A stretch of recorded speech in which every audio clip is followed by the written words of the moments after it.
Welcome to downtown Atlanta as this four-game series, home and home, switches venues to Turner Field. It's Game 3 of a four-game series between the Red Sox and the Atlanta Braves. Welcome inside the broadcast booth, everybody. I'm Don Orsillo along with Jerry Remy. Welcome to Red Sox baseball. A much-needed win yesterday for the Red Sox, the first time in the last 8 games, in fact, and a big day for Brock Holt. A huge day for Brock Holt. It's one that he'll never forget. Of course, hitting for the cycle yesterday at Fenway Park, and I think it surprised a lot of people in the ballpark until they announced it after he finally finished it. He starts the game off with hitting a double to the opposite field on a fastball that's up in the zone. He goes to the opposite field, and the ball gets by Johnny Gomes. That's the two-base hit. After that comes a single by Brock Holt, pulling the ball, using the whole field in the game yesterday. Then the home run by Brock Holt. Going to the opposite field again, up into the monster seats, and probably the toughest one of all to get is the triple. And he pulls the triple, and Don, as soon as it left the bat, you and I knew that ball was going to get by, and it was going to be 3 bases for Brock Holt to complete the cycle. Now, Brock Holt, of course, playing outstanding baseball for the Red Sox in right field tonight. We look at some more numbers on Holt on the graphic, and the fact is it's the first time a second baseman has hit for a cycle since Bobby Doerr back in 1944. The last 11 games for Brock, .390 batting average, 4 doubles, a triple, a home run, 4 RBIs, and 6 runs scored. And, you know, as I was saying, defensively, the Red Sox have had problems in right field, defensively and offensively, and tonight they got Brock Holt out there against a left-hander. Well, tonight it'll be Joe Kelly on the mound for the Red Sox as we change venues here to Atlanta. Joe Kelly coming in with a record of 2-4 with a 5.45 earned run average. We're back with more right after this.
Audi, experience the new Audi A3 today. Dunkin' Donuts, America runs on Dunkin'. Toyota's website for deals via Toyota.com. Sullivan Tire and Auto Service, thank you to England for 60 great years. Nissan, get to Nissan's ride of your life for exciting performance and bonus cash. Shop ChooseNissan.com. And by Southwest Airlines, book your low fare now at Southwest.com. We welcome you back to Turner Field where this home-and-home series continues between the Red Sox and the Atlanta Braves. Welcome back inside the broadcast booth, everybody. Well, so far in his career, Brock Holt has been considered a utility man. I think you can certainly call him a super utility man right now after another incredible day yesterday. He's back in the lineup again, which pretty much makes him an everyday player, as it turns out. With more, we send it down to the field and Garen Austin. Garen? Thanks, Don. Last night was a big win for the team, but it was an even bigger night for Brock Holt, who becomes only the 20th player in Red Sox history to hit for the cycle. Manager John Farrell praised Holt's versatility and commented on what the Brock star brings to this team. Well, he brings a very good major league player on both sides of the ball. The versatility is something we've talked about on a number of occasions, but, you know, he's got such a short, compact swing that enables him to handle left-handed and right-handed pitching both.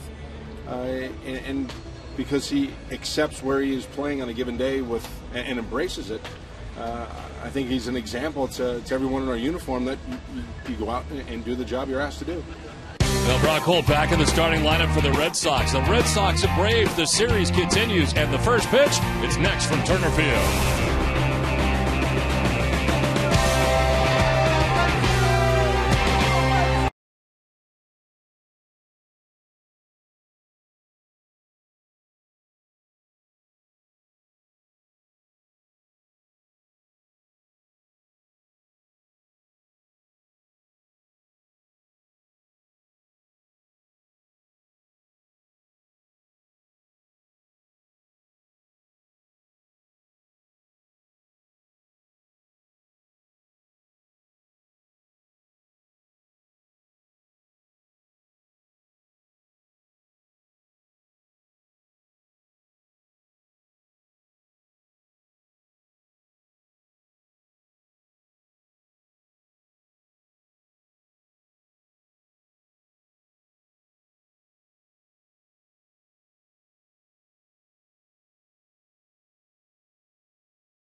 Of your life for exciting performance and bonus cash. Shop ChooseNissan.com.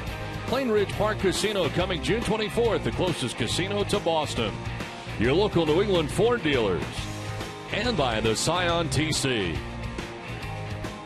Welcome back to Turner Field in Atlanta. The Red Sox and Braves continuing this home-and-home series. The Red Sox lineup is brought to you by your Eastern Hyundai dealers.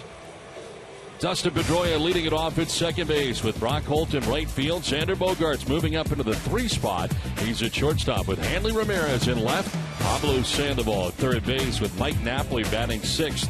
Mookie Betts in center field 7th with Blake Swihart doing the catching. He bats 8th, and Joe Kelly on the mound will be batting 9th for the Red Sox. Braves starting pitcher is presented by New England Nissan dealers. Alex Wood on the mound, his 13th appearance of the year. 4-4 with a 3.56 earned run average. 53 strikeouts at 23 walks, and opponents sitting at 293 against Wood. Last time out Friday at New York against the Mets, went 6 1/3, giving up 5 runs. 4 were earned. The Braves defense is brought to you by DraftKings, and they are 6th in the National League with 35 errors on the season. Juan Uribe will be at third base. Pedro Siriaco, the shortstop. Jace Peterson at second, and Freddie Freeman, the first baseman. Left to right, Kelly Johnson, Cameron Maben, and Nick Markakis. A.J. Pierzynski doing the catching for Wood. Today's umpires are brought to you by Plain Ridge Park Casino coming June 24th. Plain Ridge Park Casino, the closest casino to Boston. Brian Knight has the plate.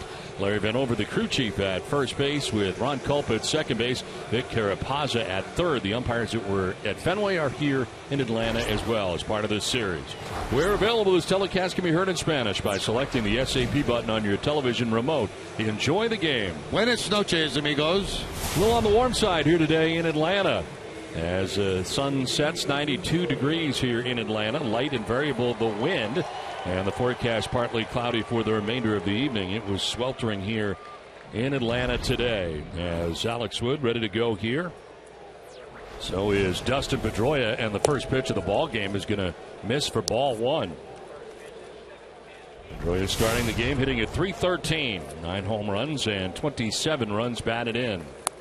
It's a different looking delivery for Alex Wood. Yeah, it's a little bit tough, I would think, on left-handed hitters, especially as he kind of hides the ball, tucks it behind himself, and then delivers it back to home plate.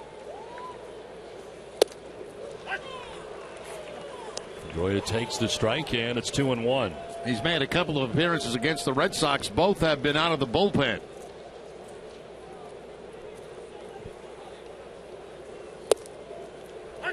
In there for strike 2, 2-2. That's the changeup right there. A high changeup at 82 miles an hour. See Dustin's amazing numbers in interleague games. 339 during his career.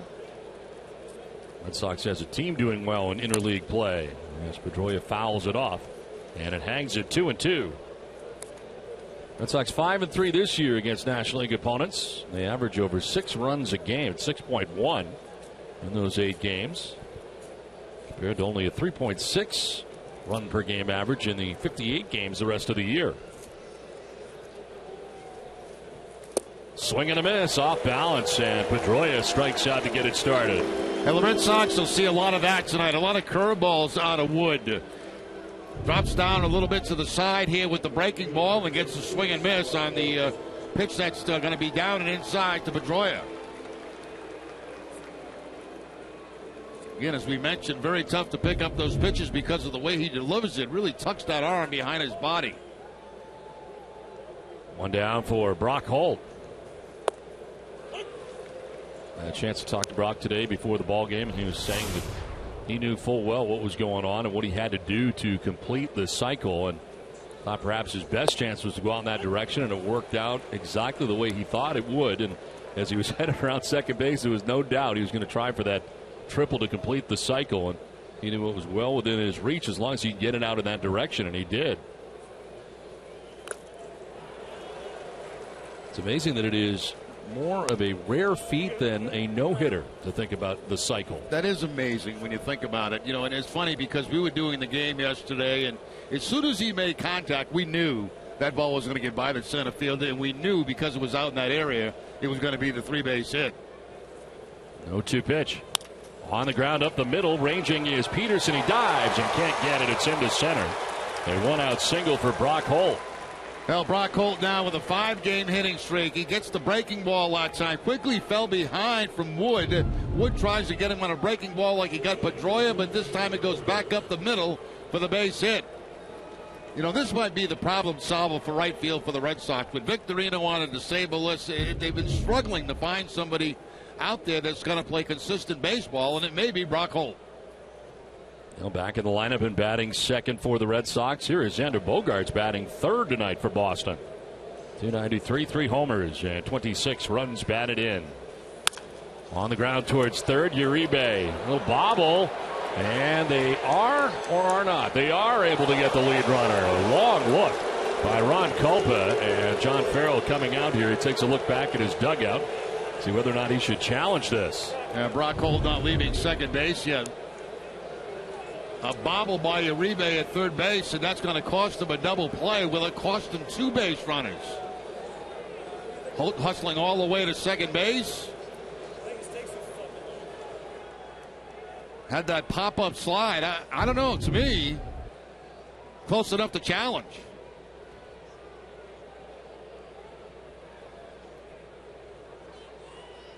Well, apparently nobody in the Red Sox clubhouse has gotten a good enough look, and now they will. He wants to challenge it.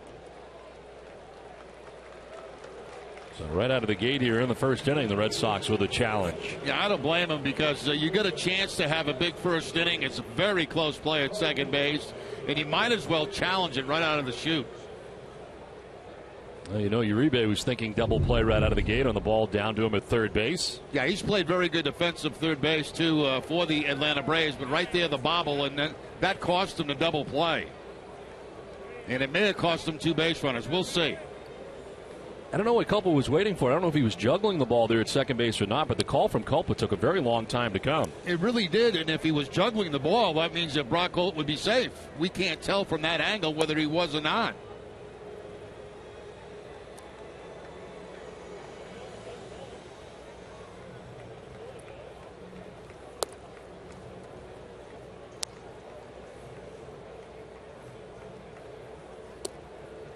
He caught it between his legs. He didn't reach out like he probably should have. You know, to do it over again, if you're the second baseman, Peterson, you want to stretch out like a first baseman right there to make sure you get the 1 out. He didn't do that.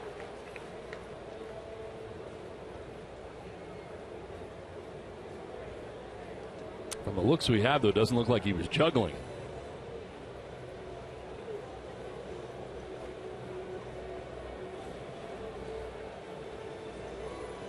Brock Holt waiting around here to see whether or not he'll be returning to second base.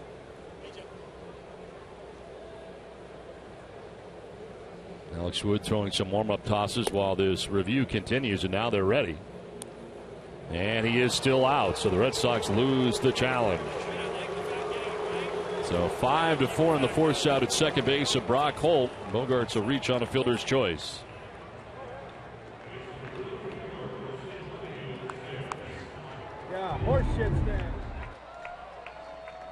So 2 down with Xander Bogaerts at first base and Hanley Ramirez standing in. Ramirez hitting at .270 back in the Red Sox lineup.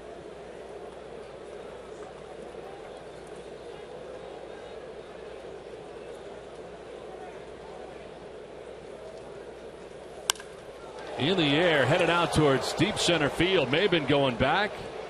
And he is back there to make the catch to end the inning. The Red Sox leave a base runner. Done with half an inning. The Braves are coming up from Atlanta.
First inning, Braves coming up in the bottom of the first inning. Red Sox starting pitcher presented by your local New England Audi dealers. 13th start for Joe Kelly.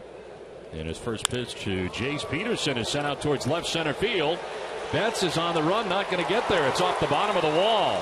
Peterson into second base with a stand-up double on the first pitch here of the bottom of the first inning. That's the first time that Peterson has faced Joe Kelly, and he jumps on the very first pitch for the double to in left center field.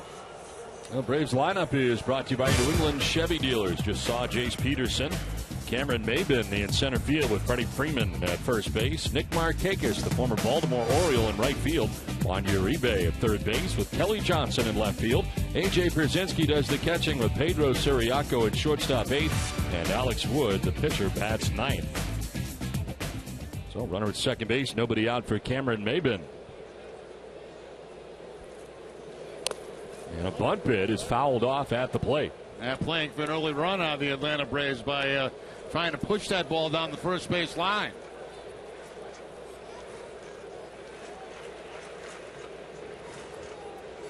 Even a .293, 5 homers, 32 runs batted in.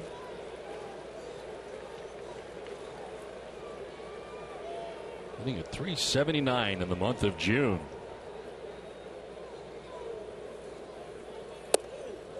running in. The fastball at 92. Backs him off the plate.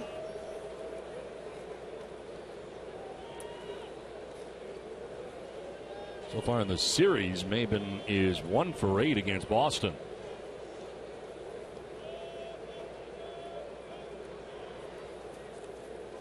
Showing bunt again, and he offered that time. Couldn't get a big secondary lead out there for Peterson, so Swihart kind of jumped up like he might throw it down there. And that was not a very good attempt right there. It's almost like he was trying to bunt for a base hit, and what threw his timing off was the breaking ball. You know, most guys, as I mentioned before, time their bunt on fastballs, and when you're throwing something off speed, it throws off their timing.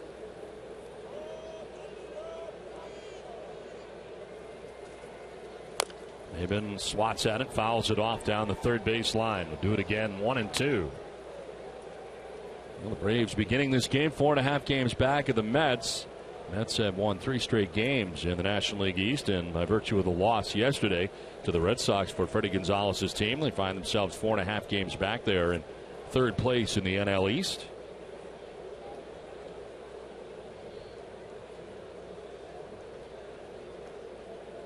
One-two pitch. On the ground to short. Bogart's going to go to third with the play in front of him, and they'll get the lead runner. So Peterson takes off even with the play to his right and ends up being thrown out at third base for the first out of the inning. That's a bad base running play right there. You're in scoring position at second base. That ball is clearly to his right, and he has to know exactly where the shortstop's playing. You can see where Bogarts is, and when that ball is hit to his right, there's no way you go to third base. He becomes an easy out at third. Sandoval applying the high tag, but they do get the call.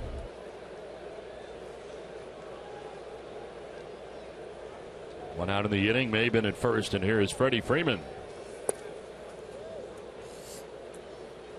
Freeman hitting up over 300, coming in at 303, 12 homers and 41 runs batted in. And Maben's a guy at first base you have to watch. He can run. He's got 11 steals on the season, caught 3 times.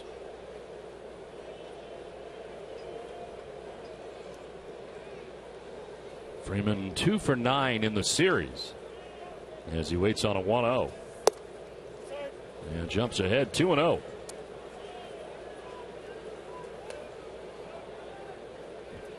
Set at 344 during the month of June with 15 RBIs. And it's hit safely in 6 straight games coming into tonight's game. 346 during the 6-game hitting streak. Kelly falling behind him, 3-0. He may have the green light here, too. He is the quality hitter in this lineup.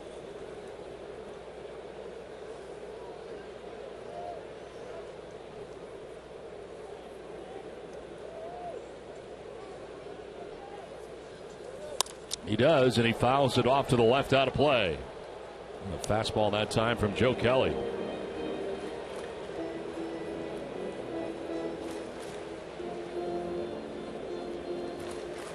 Chase Peterson with a double to begin the inning. Throw it out at third base, trying to advance on a ground ball off the bat of Maben. So Maben at first by virtue of a fielder's choice. Freeman hits it in the air to center field. Betts going back and over to make the catch out there for the second out of the inning. The Red Sox defense is brought to you by Southwest Airlines. They are 8th in the league with 39 errors on the season. Pablo Sandoval at third base, and Bogarts the shortstop. Dustin Pedroia at second. Mike Napoli, the first baseman, left to right. Hanley Ramirez, Mookie Betts, and Brock Holt.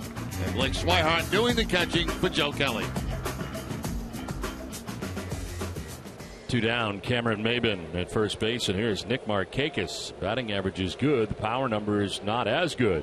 302 average for Markakis. No home runs so far this season for Markakis in 245 at bats, which is so unusual for Nick Markakis. And we also mentioned that a couple of days ago when he was sitting cleanup in Boston. How many cleanup hitters in baseball right now have no home runs? You know, his track record tells you that he will, but so far has not in an Atlanta Braves uniform. Another check, and this one gets away. Actually hit the umpire, Larry Van Ober, but Maben will get the second without a problem. Errant throw by Kelly, who's charged with the error. Now that's what speed will do, and because Maben is a base stealer, knowing there's 2 outs, he's probably going to try to get in a scoring position, and a couple of pickoff attempts and one goes awry. And if that ball didn't hit the umpire, that could have traveled a long way, and Maben could have ended up at third base. So 2 down, Maben in scoring position now.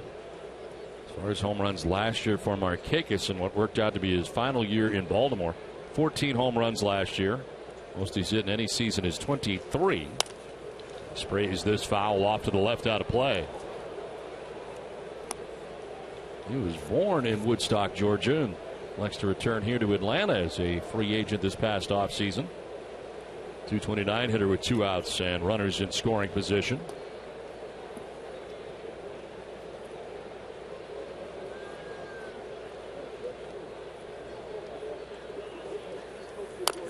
Grounder back towards the mound, and Kelly will flip underhanded to first for the out that ends the inning. The Braves leave a runner at second. We're scoreless through 1.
For every Sox game for just $9. For all students 15 and over, visit redsox.com/students to take advantage of this great offer today. Second inning back at Turner Field. Red Sox and Braves are scoreless.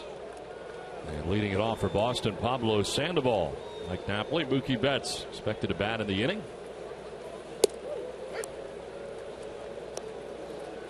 Sandoval starting the night hitting at .265. 6 homers, 23 runs batted in.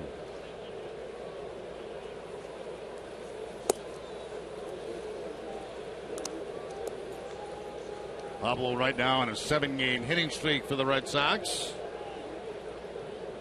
4 for 8 in this series against Atlanta so far. And he'll take it the other way, and that'll fall in for a base hit. So 5 for 9 now for Pablo Sandoval in the series, and a leadoff single to start the second inning. There's no question in my mind that Pablo should just forget about hitting right-handed. I mean, he's had some good at-bats against left-handed pitching, and there's a good example right there. Taking the fastball, going to the opposite field, picking up the base hit, extending the hitting streak to 8 games. Lead runner on, and Mike Napoli coming up. 202, 9 homers and 26 runs batted in.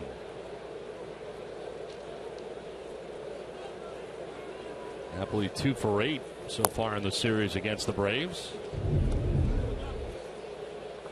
Trying to go away from Sandoval right there, but the fastball stays inside in that inside-out swing to the opposite field.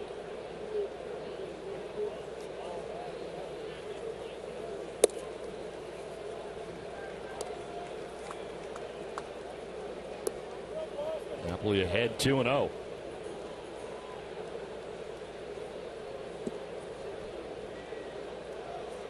Would give up a base hit to Brock Holt in the first, proved not to be costly. Now he gets ball 3-0.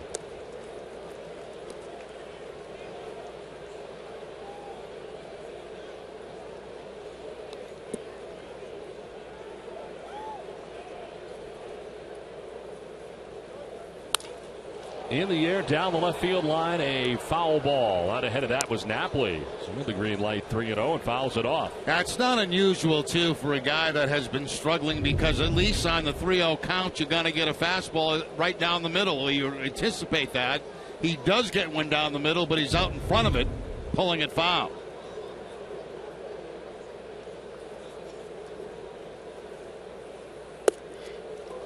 A little bit high for ball 4, and headed down to first base is Mike Napoli.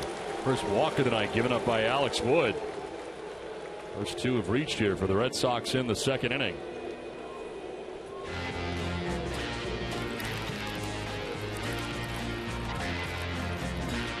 It's time for tonight's Twisted But True Fact. Yesterday, the Red Sox hit 3 triples for the first time since September 17, 1985 versus the Cleveland Indians.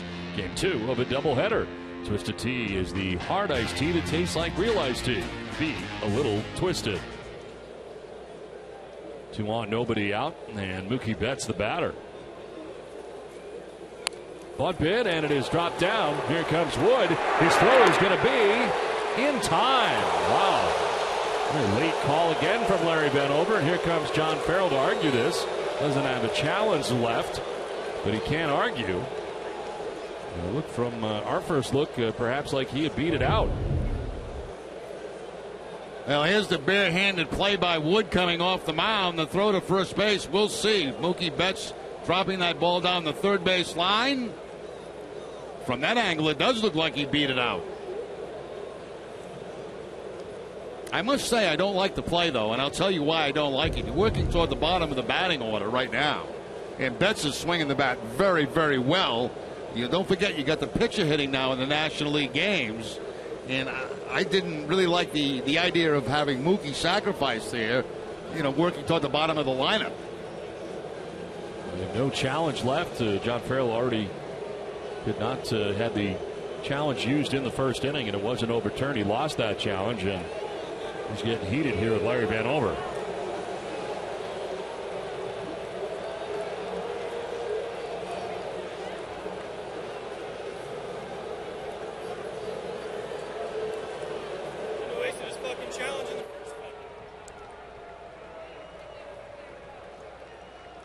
So Farrell coming back to the dugout here with runners at second and third. Yeah, I agree with you, Jerry. You're looking at a situation now where you do get the runners into scoring position, but you got Swihart coming up and you got Joe Kelly coming up after that. It's basically giving up a run an out, in my opinion, and especially when the way Mookie's swinging. He's 8 for his last 14.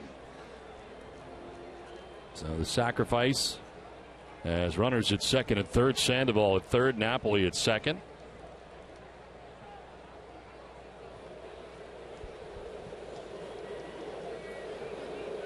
Swihart takes a pitch up high for ball 1. 222 average for Swihart. A home run, 8 runs batted in. Now, we don't know, Don, whether that call came from the dugout. I would be very surprised. Mookie Betts might have been doing that on his own, trying to get a base hit. Regardless, I don't like the play.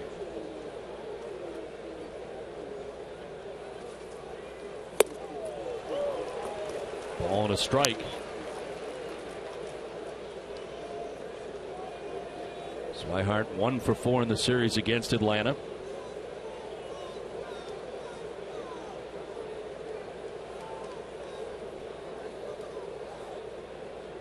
Hitting 188 against left-handers.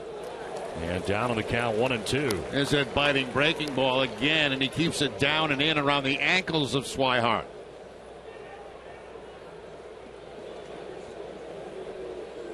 Center fielder Cameron Maben over towards right center. Big gap out there in left center.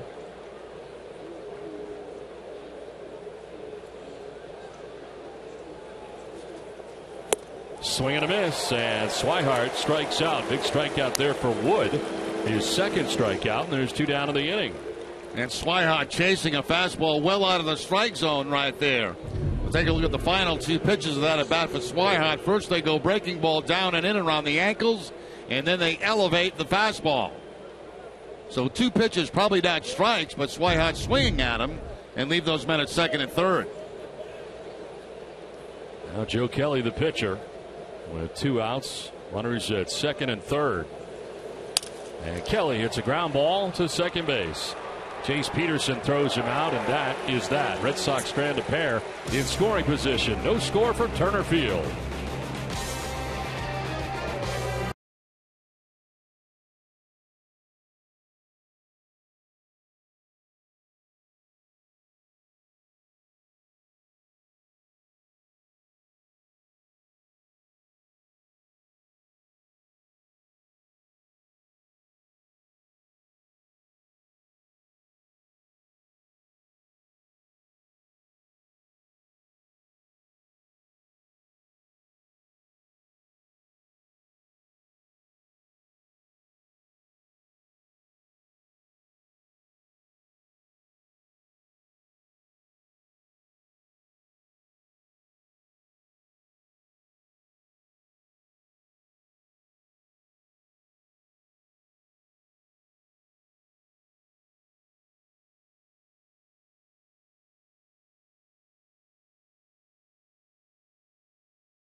Episode. Learn how to make great dishes from well-known aspiring local chefs.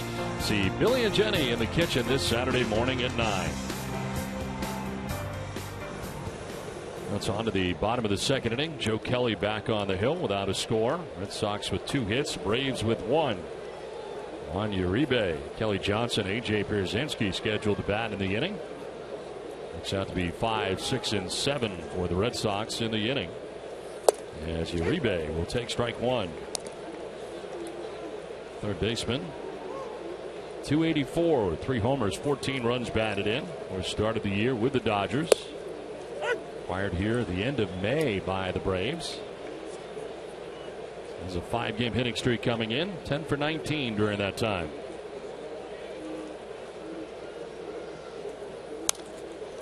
Fouled off to the right, out of play. Since being acquired, he's hit at .328 for Atlanta. 4 doubles, 2 homers, 8 RBIs, and .392 on base percentage.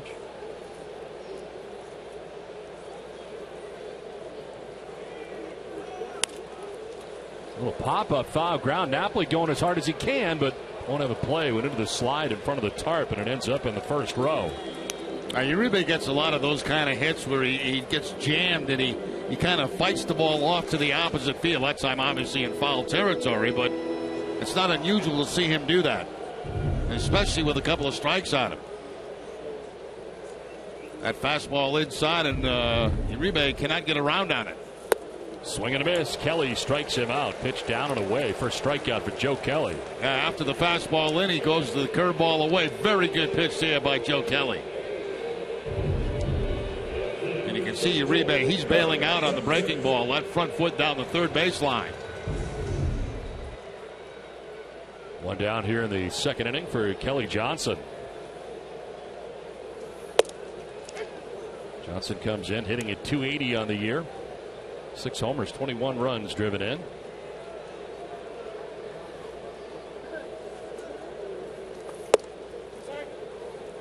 One for 4 so far in the series against the Red Sox.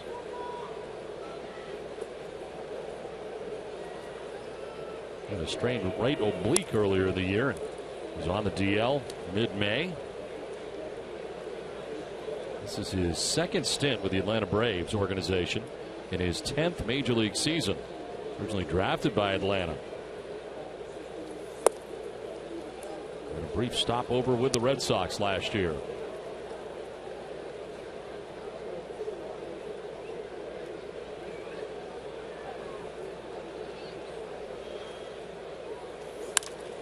Fly ball into center field, and Mookie Betts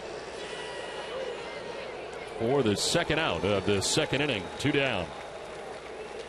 Ace Ticket, the official Red Sox ticket partner, has the best seats at the lowest prices to all the games at Fenway, all with a 200% guarantee. Right now, Ace Ticket has special savings on all Red Sox games, including the Yankees. Visit Ace Ticket or call 1-800-MY-SEATS.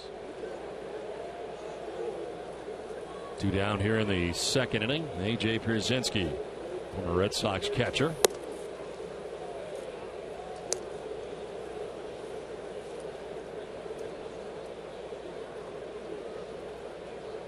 Three for 6 so far in the series against Boston. Pierzynski splitting last year between Boston, 72 games for the Red Sox last season, and St. Louis, who ended up playing in 30 games.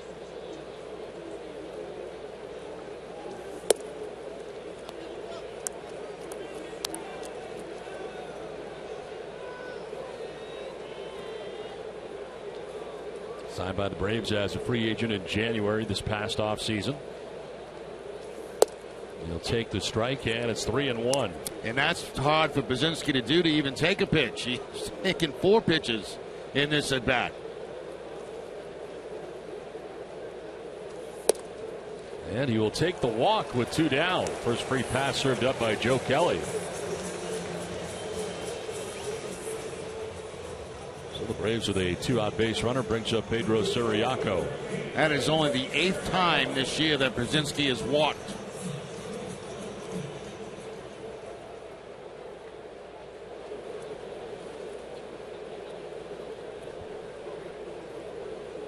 Siriaco signed by the Braves as a minor league free agent this past offseason. Braves are his 6th major league organization. Originally signed by the Arizona Diamondbacks in 2005. And of course, a member of the Red Sox, with the infield, played the outfield, and filling in for Andrelton Simmons, who likely will be back here tomorrow, as Freddie Gonzalez said today before the game that he was ready to go tonight, but just on the precautious side of things to keep him out one more game. This is up the middle into center field, a base hit. Pierzynski takes second on the single by Siriaco, and the Braves trying to get something done here with 2 down in the inning. As Siriaco gets the curveball on time from Joe Kelly. Joe's been throwing quite a few of those here in the first couple of innings, and they haven't been too bad. I mean, that ball's down and away from Siriaco, but still covers the plate and hits it up the middle for the base hit.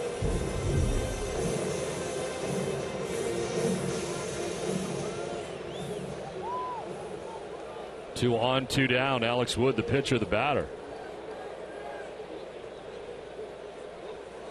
190 batting average for Wood. No homers, 4 runs batted in.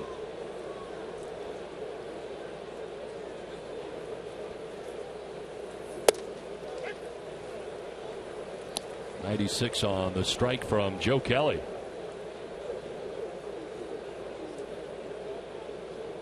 He was able to get Uribe and Johnson on strikeouts and a flyout, but walk and a single. 2 on, 2 down.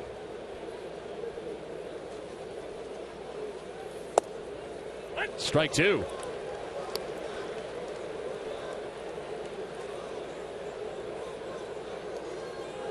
Red Sox really shading it outfield to the opposite field and very shallow with the pitcher at the plate, and especially with 2 strikes.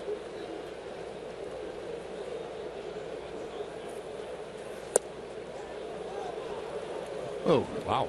There have been a couple in this inning that Joe Kelly felt he had. One against Brzezinski, that ball there against the pitcher Wood. Right at the bottom of the strike zone, not getting the call.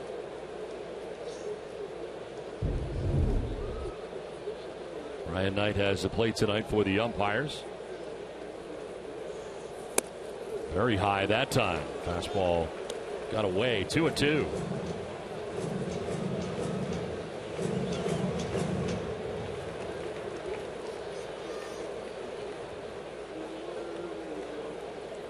Brzezinski at second base, Siriaco at first base, 2 down in the inning.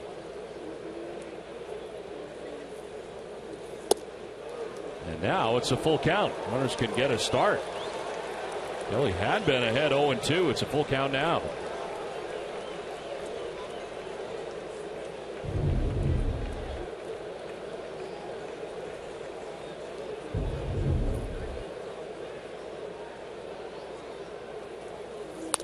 On the ground, right side. Napoli waits for Kelly, then the feed to him for the out. That ends the inning. The Braves will strand a pair through 2. No score from Atlanta.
And the city of Boston are hosting a free Red Sox watch party for kids and families on the Boston Common. Watch the game on the big screen. Try your hand at the Steel Home Challenge and grab some food. It's all free. Hot night in Atlanta. So far scoreless as we head into the 3rd inning. 95-degree range here today in Atlanta most of the day. Game time temp of 92 degrees. Dustin Pedroia, the top of the Red Sox order, to lead it off. Brock Holt and Xander Bogaerts.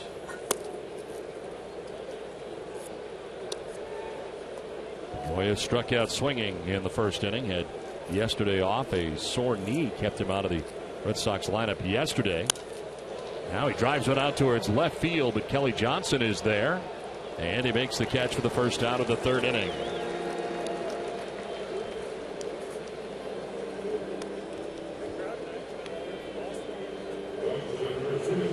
Down for Brock Holt. After hitting for the cycle yesterday, base hit to center field today in the 1st inning.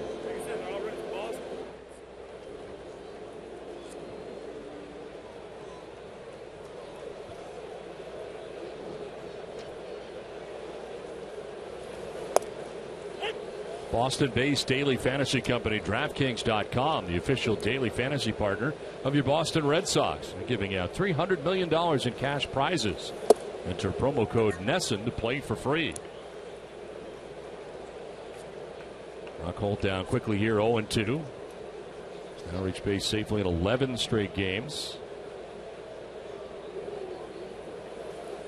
And he strikes out this time. It was in the dirt, so Brzezinski's got to throw him out, and he does. There's the third K for Alex Wood, 2 down. Yeah, Wood going with a changeup that time to get Holt to chase. So that didn't take very long for Wood to get rid of Holt, and this at bat finishes him off with an 83-mile-an-hour changeup down and out of the strike zone.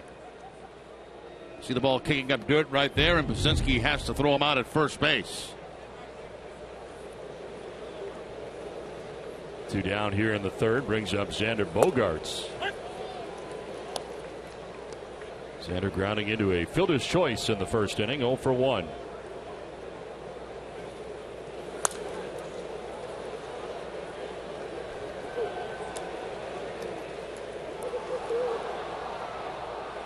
Now 3 for 9 in the series against Atlanta.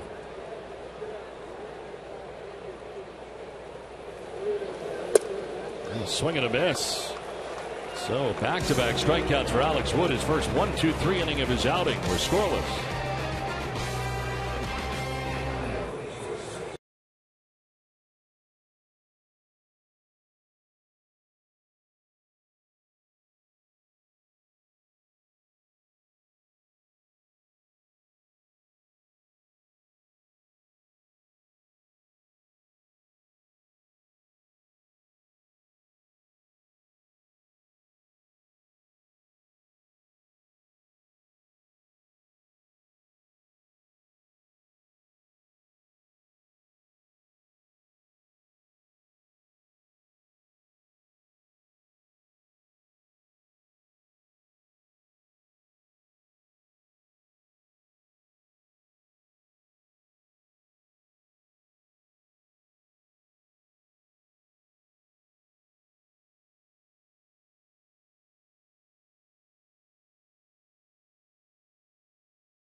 For the third inning, top of the Braves order, Chase Peterson leading it off against Joe Kelly. Peterson doubled in the first inning but could not score. Atlanta with 2 hits in the game off Kelly.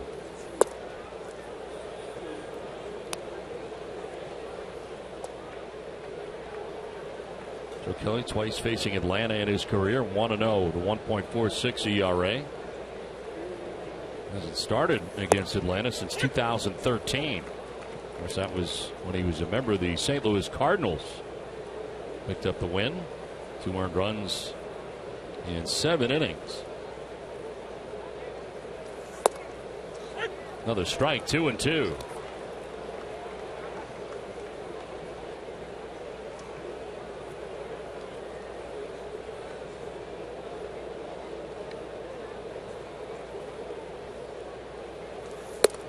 Peterson gets the arms out of the way as that runs inside.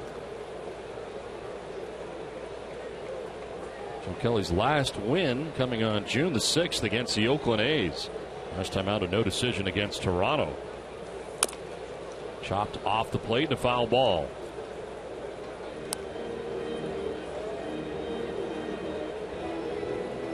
2 strikes on the hitter. That outfield has kind of shifted a little bit, all toward left field. Expecting the hitter to be more protective at the plate and possibly go the other way. See where Mookie Betts is playing in center. Popped up down the left field line, foul ground. That'll land into the seats. A lot of Red Sox fans here tonight. When the Red Sox were getting introduced prior to the game, they got more cheers than the Atlanta Braves did. Red Sox always draw very well here in Atlanta.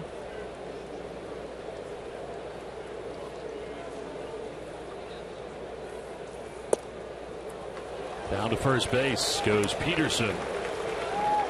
And the second walk given up by Kelly. And it leads off this 3rd inning.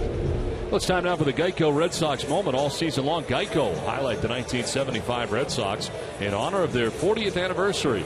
In their 67th game of the 75 season, the Red Sox beat the Yankees 6-1.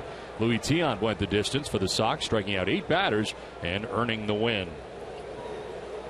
Now they broke that losing streak that they had been on. Things were not going well for the 75 Red Sox, at least to begin June anyway. Cameron Maybin grounded into a fielder's choice first time up. Now the recipient of strike 1. Now Peterson at first base, he has 7 steals, but he's been caught 6 times. That's not good. That's not a very good percentage.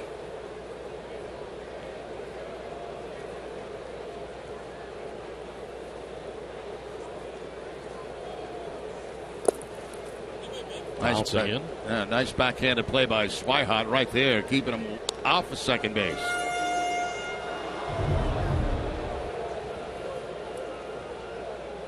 Fastball, so no time really to react and shift the body. You just got to hope that you can glove it, and that's exactly what Swihart was able to do.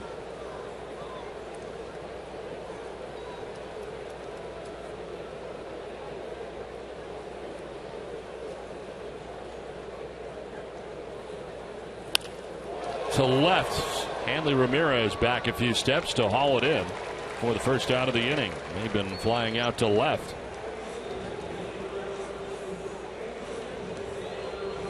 One on, one out. Freddie Freeman coming up.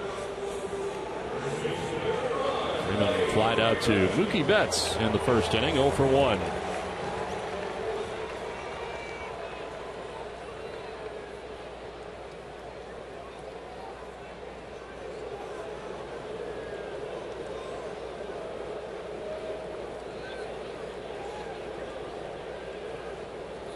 Throw to first, and a pretty good move. Late reaction there by Peterson, but he does get back. Yeah, one thing about Joe Kelly and his pickoff move, he has very quick feet. And then you see Peterson diving back to the outfield side of the bag.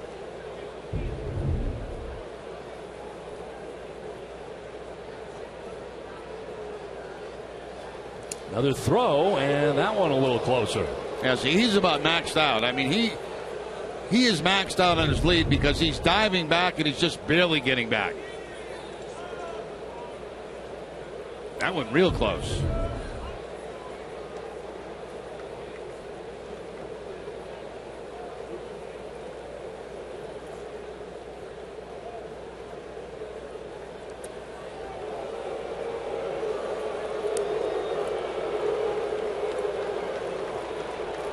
How many times would you have to dive back to the bag before you would rule out stealing, Jerry, where you would be too tired to then try to steal? That's a good point. And you know, it's different with everybody, but, you know, you go back 3 or 4 times and the third base coach sees that and he puts on the red light. Swing and a miss for Freeman. A golf swing there to pitch down low.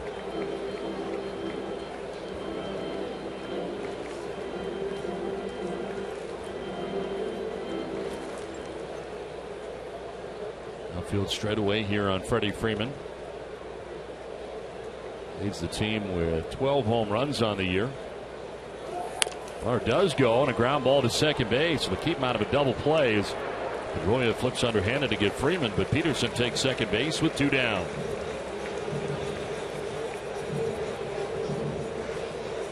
Follow the Red Sox all season with MLB.com At Bat, the #1 app for live baseball. Get MLB.com At Bat for your smartphone or tablet today. Two down, Jace Peterson is at second base, and here is Nick Markakis. Rounded back to the mound of Joe Kelly in the first inning.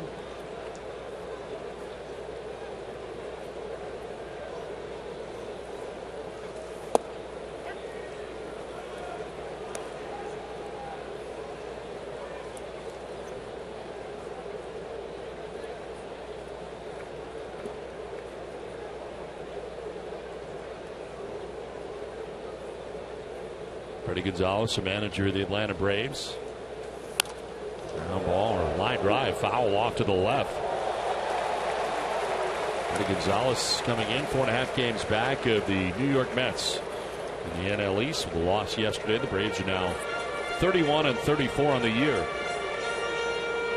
Have a winning record at home. They are 15-14 near Turner Field, 16-20 now on the road. 4-3 in interleague play.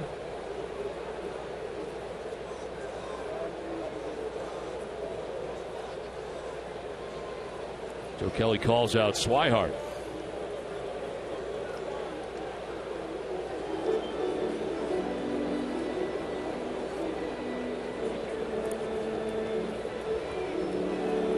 Joe Kelly, Swihart not on the same page, especially with the count in the favor. And they may be switching signs also, because you just saw Kelly give some type of a sign to his middle infielders. So it's quite possible they're switching signs with that man at second base.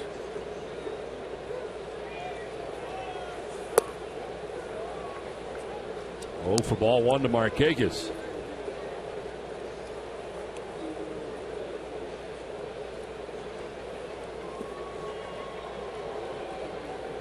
...153 games in his career against Boston. Most of those, of course, coming as a member of the Orioles. It's a piece, fouls it back, and it's 1-2.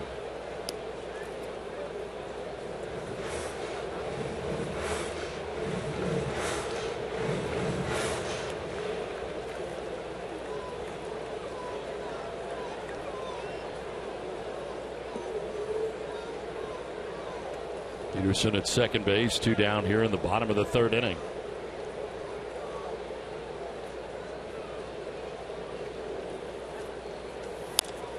Down the left field line and foul. Trying to get Markakis out that time with an inside fastball, but he's able to fight it off. Is the fastball designed to be inside? That's exactly where Kelly gets it, but a good job by Markakis to give himself another pitch.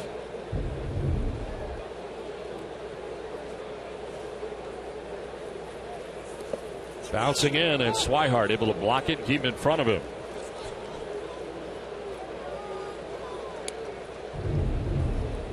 More likely you're going to block the ball when it's a curveball like that, and that's exactly what Swihart does. Gets down to the knees, not trying to catch it, just block it.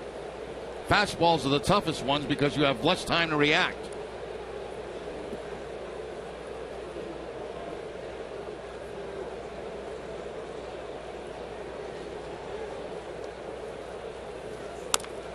Chop to first. Napoli's got the high hop. He'll tag the bag to end the inning. We're through three from Turner Field. No score.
100 feels great, especially when all you have to do to get $100 is open an Eastern free checking account.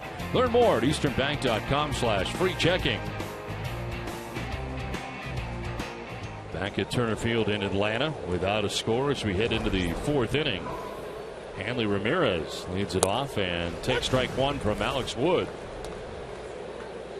Ramirez flied out to the center fielder Cameron Maybin in the first inning.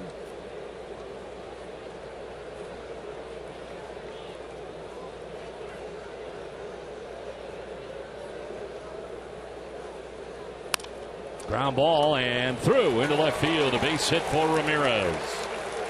So leadoff single, second time in 4 innings. The Red Sox have had the lead man on. Hanley had been 3 for his last 14, but picks up the base hit here on a fastball inside. A little top spin ground ball that gets quickly by the third baseman Uribe.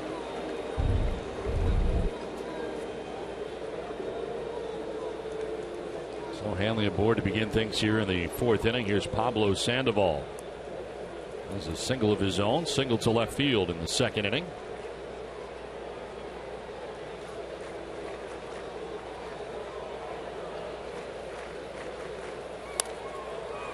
Alex Wood on the mound tonight for the Braves, a second-round pick by the Atlanta Braves. 85th overall in 2012.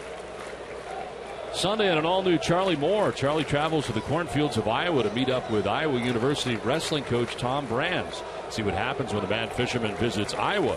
Sunday night at 7 on Charlie Moore Outdoors. Sandoval off balance cut there. High fastball to start him. Low breaking ball for the second pitch. Neither pitch in the strike zone, but Sandoval down. No balls and 2 strikes.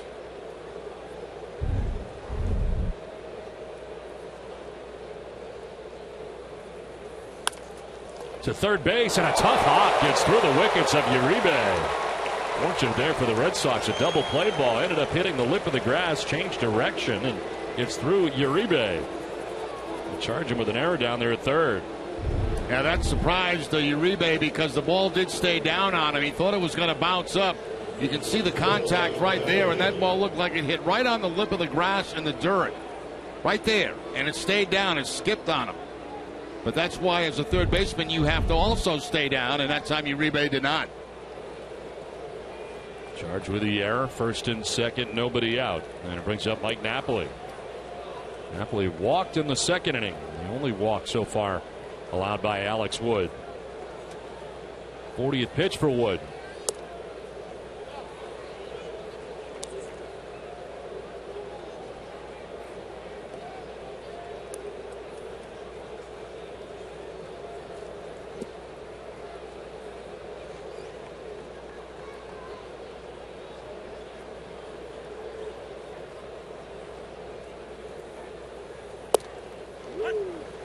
Strike evens a count of 1-1. Wood last year with the Braves 11-11 with a 2.78 earned run average. This marks his third season now in the majors.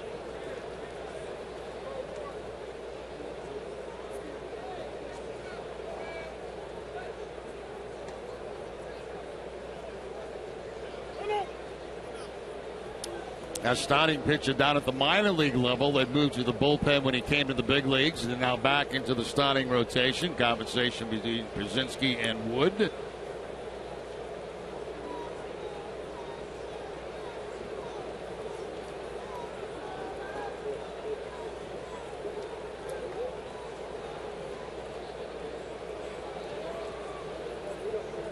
And Ramirez at second base, Pablo Sandoval at first base.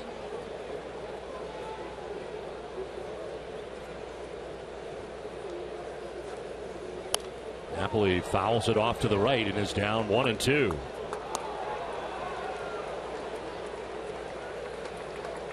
Now for Wood, homecoming here to the Braves really after his collegiate career, University of Georgia. Named all SEC in 2012. Had Tommy John surgery in the middle of his college career.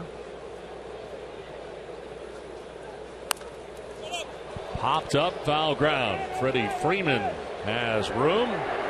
and makes the catch for the first out of the inning. So Napoli unable to move the runners along. Off balance swing that time by Napoli. Got the breaking ball down and in, and pops it up to first base in foul territory. There's that breaking ball down in the zone, and Napoli going straight up in the air, but in foul territory. 2 on, 1 away for Mookie Betts. And a sacrifice bunt in the second inning, getting Sandoval to third, Napoli to second, but Red Sox could not score. Swihart struck out. Kelly grounded out. The Red Sox have left 3 men on base through the first 3 innings.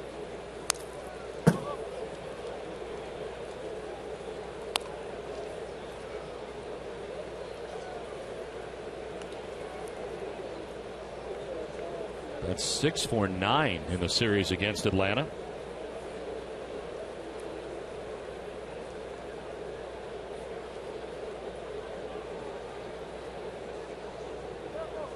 Pickoff play at second, and just back is Hanley Ramirez. I can see that coming because Hanley's been dancing around back and forth over the second base right there. And, you know, once the second baseman shortstop sees that, I mean, they've got to pay some attention to you. And there's a very quick spin right there by Wood, but Hanley back without having to slide.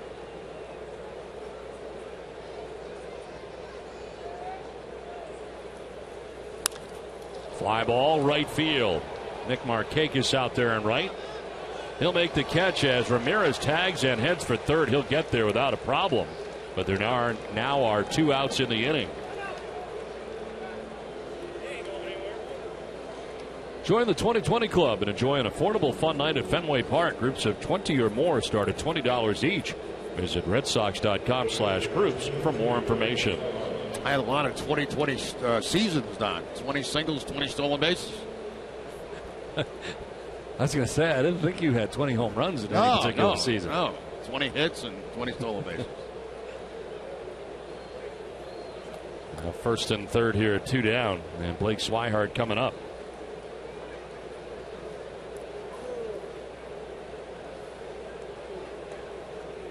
Swihart struck out swinging in the second inning.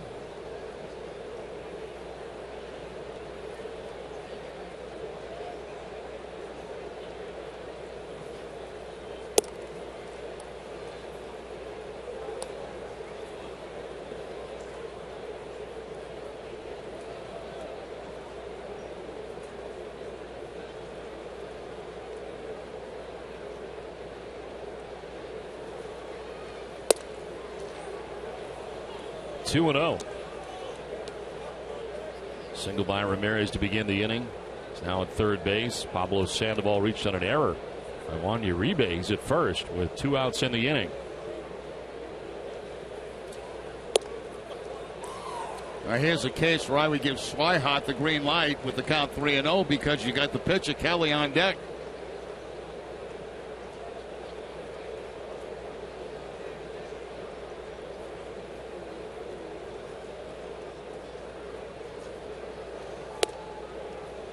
He will take ball 4 and head down to first base.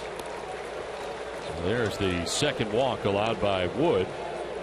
And loads the bases now for Joe Kelly. Last time Joe Kelly came up, he had runners at second and third. Rounded out to second base now. Chance here to help out his own cause. Bases loaded, 2 down.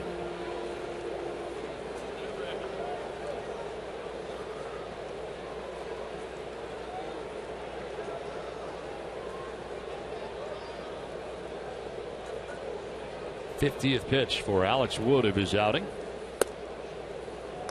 And Kelly taking ball 1. Well, Brzezinski headed out to talk to Wood. Had a few conversations this inning. What Kelly's doing here is faking a bunt and maybe bunt and slash. If he can get a pitch that's like inside, fake the bunt, draw the infield in, try to slash it by him.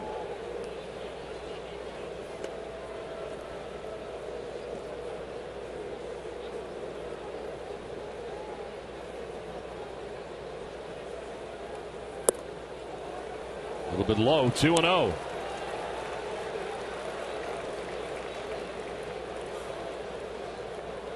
Bases filled with Red Sox, 2 down here in the 4th inning.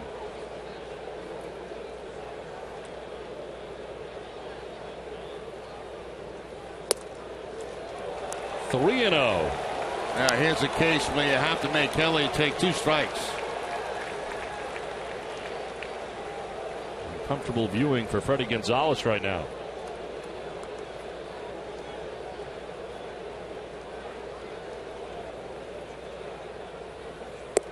Joe Kelly takes the strike, and it's right at the top of the zone. Yeah, just barely a strike. Top of the strike zone, as Don mentioned.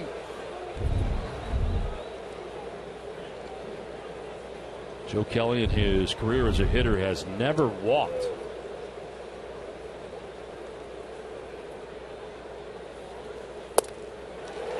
Full count. He's trying everything to make him throw a ball, isn't he? The high leg kick, he's faking and slashing. He's doing about everything in this at bat to try to draw a walk. That is a ridiculous leg kick. Yeah, that's one of the highest ones you'll see.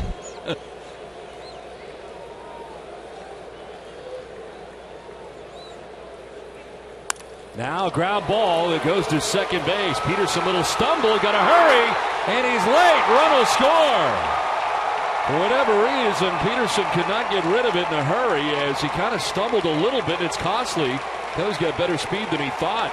Good athlete, Joe Kelly getting down the line. Yeah, you got to give Joe Kelly some credit right there for hustling all the way down that line, because Peterson took for granted because it was the pitcher he wouldn't be running hard. But Joe Kelly was. There's the ground ball going back up the middle. There's no play at second base. There was nobody covering at second base. They have to go to first, and Kelly beats it. So he runs that count to 3-2. He knows right there he's beat it, and he makes the call himself. So a hit and an RBI for Kelly, a 1-0 Red Sox lead, and now Dustin Pedroia takes strike 1.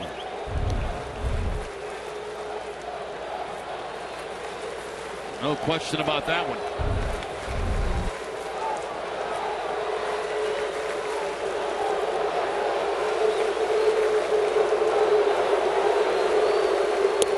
Braves fans trying to drown out Red Sox Nation here at Turner Field.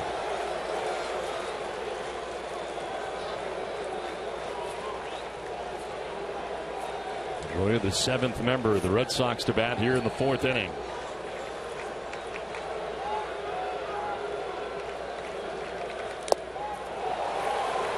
Pedroia, who struck out in the first, flying to left in the 3rd, finds himself down here 1-2. Yeah, got himself out in front on a changeup that time from Wood. Changeup that stayed up and over the middle of the plate, but still off speed enough to fool Pedroia.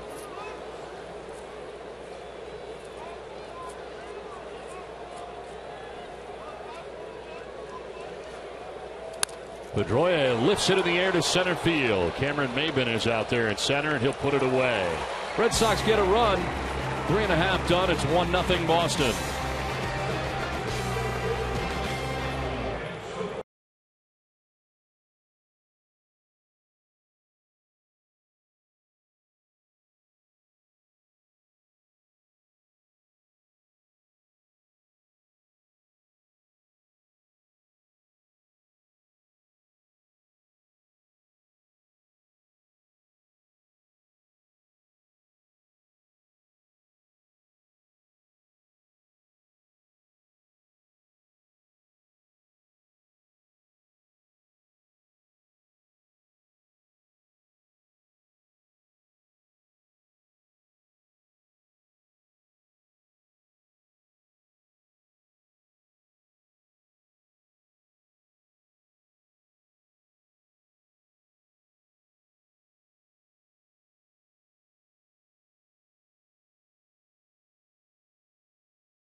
Open an Eastern free checking account in the month of June and you'll get $100.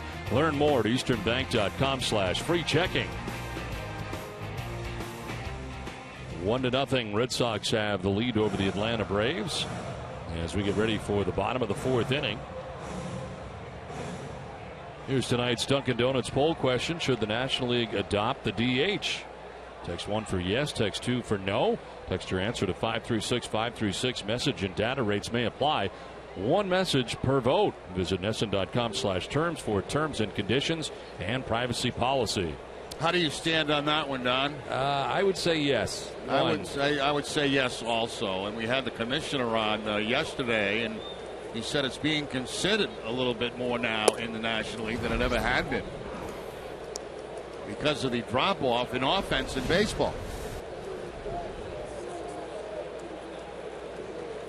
Juan Uribe leading it off here.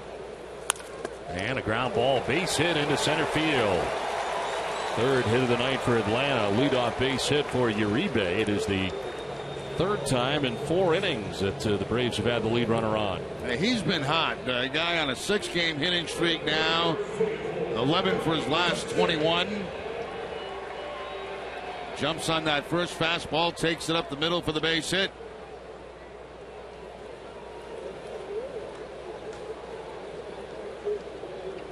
Here's Kelly Johnson, who flied out to center field in the 2nd inning, 0 for 1.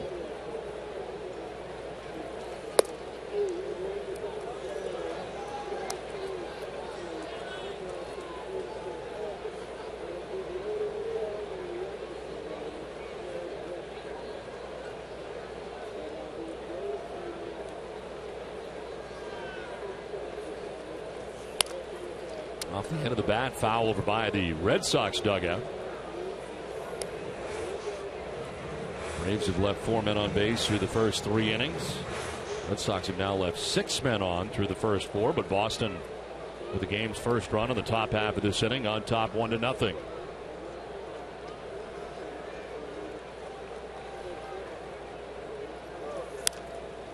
Popped up.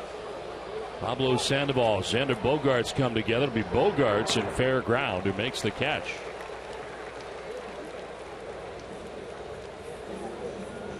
Well, Sunday on a new NESN clubhouse, Eduardo Rodriguez talks about his hometown in Venezuela.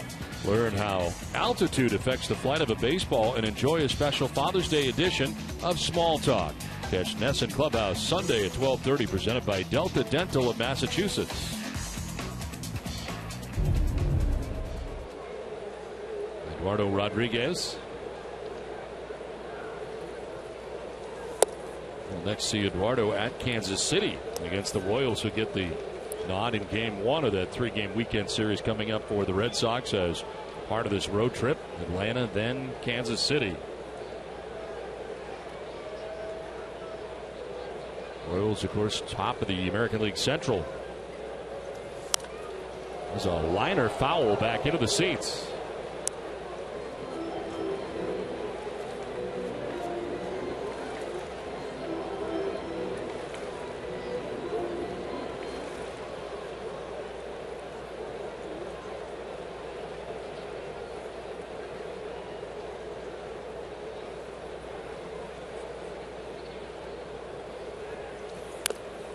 Check swing grounder right in front of the plate. It's a fair ball, and Swihart throws a little high, but Napoli makes the catch and tags the bag as Uribe takes second with now 2 down.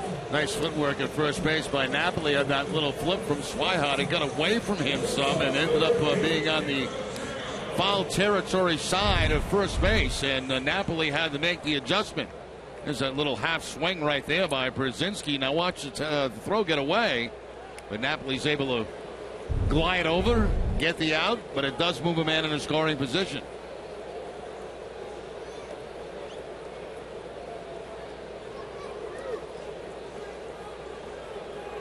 Pedro Ciriaco singled to center field in the 2nd inning, 1 for 1. Batting with a runner in scoring position.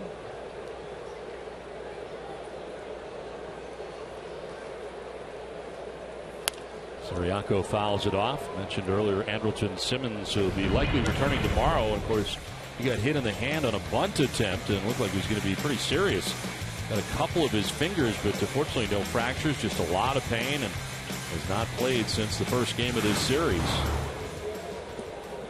Erring on the side of caution, Freddie Gonzalez said he could have gone tonight, but always better to take that extra day. So likely back in the lineup, the starting shortstop for the Braves tomorrow.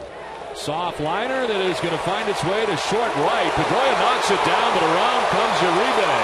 Throw to second is not going to be in time. Braves tie the game 1-1. And Siriaco ends up at second base. Now, Pedroia did the right thing there. He's sliding and tried to knock it down and keep that run from scoring from second base. But the ball deflects too far from him. Inside fastball just fights it off to the opposite field. Now watch Pedroia go into the dive. He's got a long way to go. If he can keep that ball in front of him, it's possible the run doesn't score. But once it gets by him, it's an automatic run for the Atlanta Braves. Some tricky scoring here. They've given Pedroia an error as part of the play. How can you give him an error on that? They said a base hit, an RBI, and an error. For crying out loud, the guy's diving for a ball, trying to knock it down. In right field. In right field. That's ridiculous.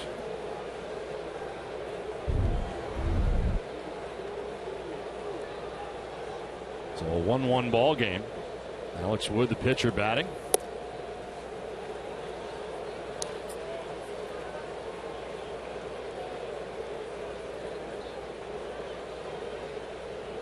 Wood grounded out to Napoli at first base in the second inning.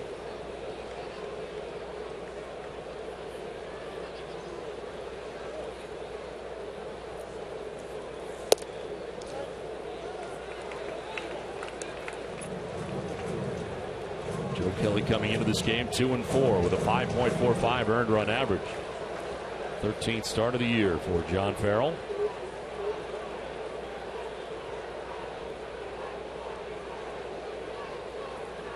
'70th pitch for Kelly. And that'll miss. Close pitch.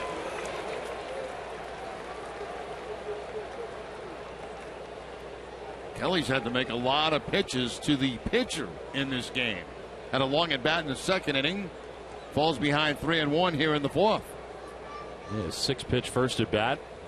Pitch 5 of this at bat. It's in there for a strike. He's doing all kinds of stuff too. Yep, faking a bunt.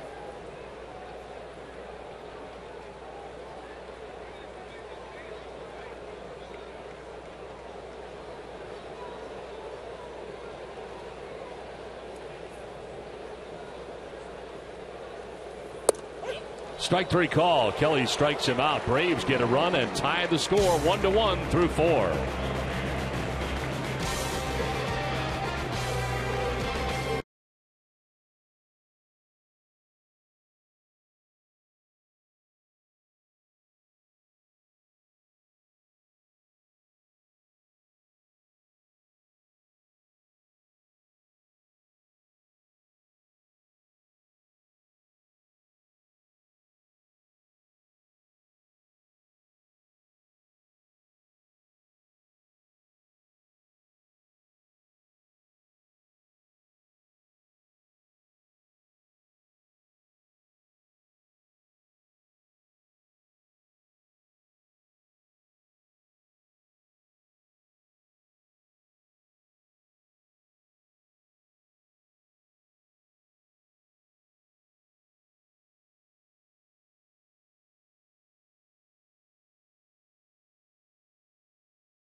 First, let's check in with Garen Austin. Hey, thanks, Don. As you guys have mentioned, last night was a very exciting night for Brock Holt. I talked to him earlier today, and he said he had about 75 text messages, and Twitter was blowing up. Now, Holt also said that he wasn't really thinking about hitting for the cycle in-game, but when he was standing on third base, he will never forget seeing his teammates and the smiles on their faces in the dugout. Don, Jerry, he said the best thing of the whole night was just seeing how excited his teammates were.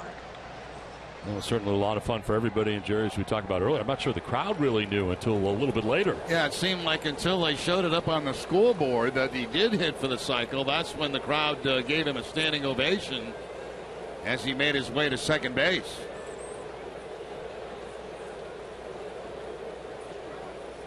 Alex Wood with his 60th pitch in there for a strike to Brock Holt. Xander Bogaerts, Hanley Ramirez to follow. And now a tie game 1-1. Both teams getting a single run in the fourth inning.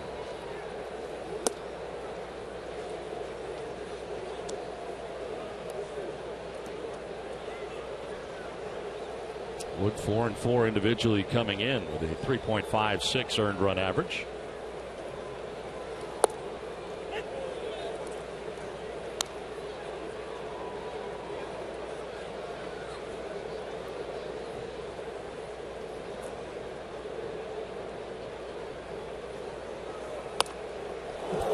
Into the Red Sox dugout. Look out. That was a hot shot.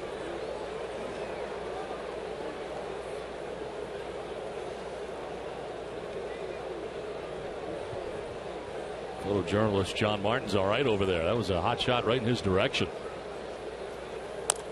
1-2 pitch fouled off over by the Braves dugout. A little softer.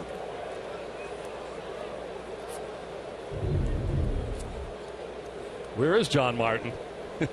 He's already gone. John was there. Swinging a foul tip held onto by A.J. Pierzynski. Strike three. That is 5 strikeouts for Alex Wood. One down. That's the second time he's got Brock on a changeup tonight. And, you know, lefties against lefties, as a hitter, you don't normally look for the changeup from a left-handed pitcher. And that's exactly what he's got the last 2 times up, that changeup. Some used to be a theory they were reluctant to throw lefties changeups because they were bailing out and it became a good pitch to hit. Never bought that. One down for Xander Bogaerts.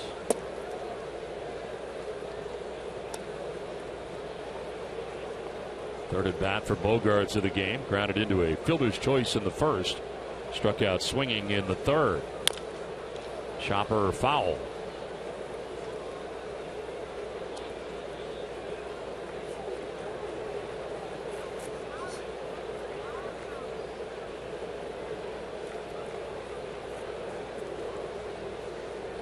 Twilight right now in Atlanta.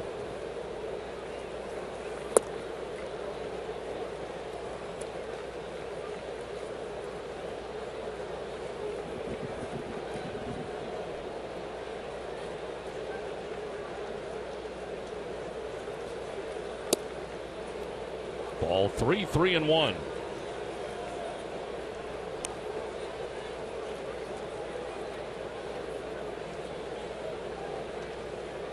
And the Ramirez waiting on deck. 1 out in the Boston 5th inning.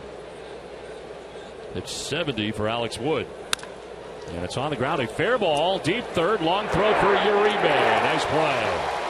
Well, he charged with an error in this game, but not this time. A good long throw for Uribe. Yeah, you notice this time Uribe going very low to the ground right here to make this play. Glove down on the dirt and is able to come up with it. Good, strong, accurate throw to first base and then plenty of time to get Bogaerts. The ball was hit hard by Xander, but a nice play by Uribe. So 2 down here in the 5th, and it brings up Hanley Ramirez. Hanley flied out to center field in the first inning, singled to left in the 4th inning, and scored the Red Sox lone run.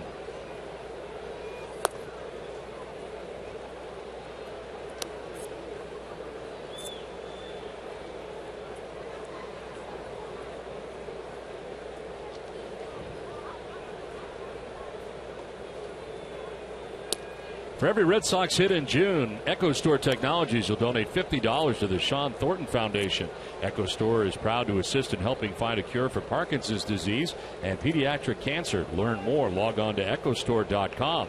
Echo Store Technologies, your data center solutions provider.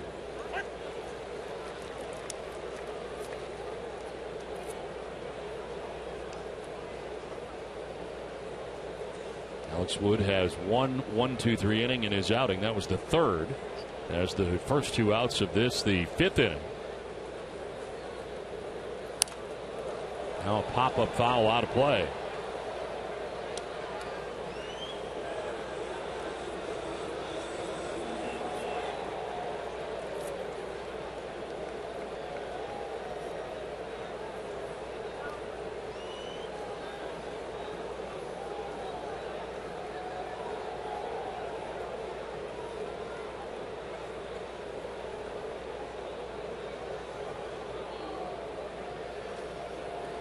Ramirez fouls off another to the right out of play. Hanley having some pretty good swings on that breaking ball right now, but fouling those pitches off.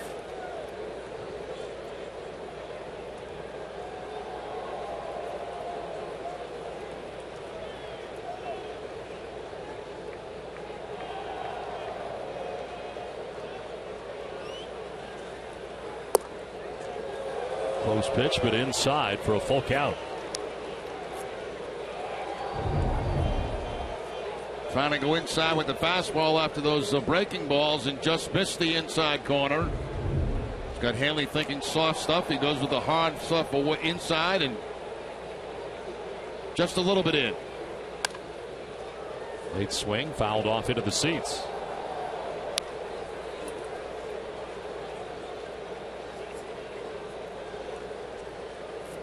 Well, the Red Sox team that sees a lot of pitches generally does, and 3.98 to be exact per plate appearance.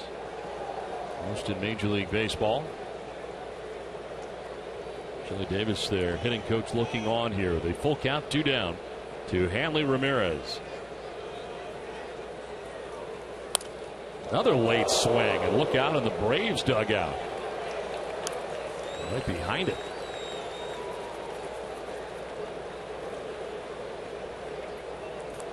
Fortunately, everybody all right.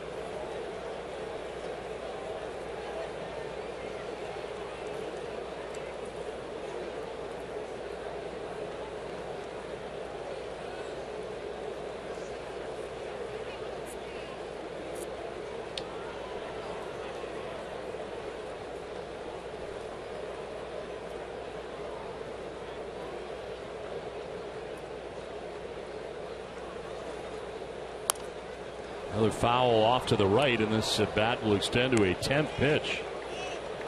So a pretty good battle here between Alex Wood and Hanley Ramirez.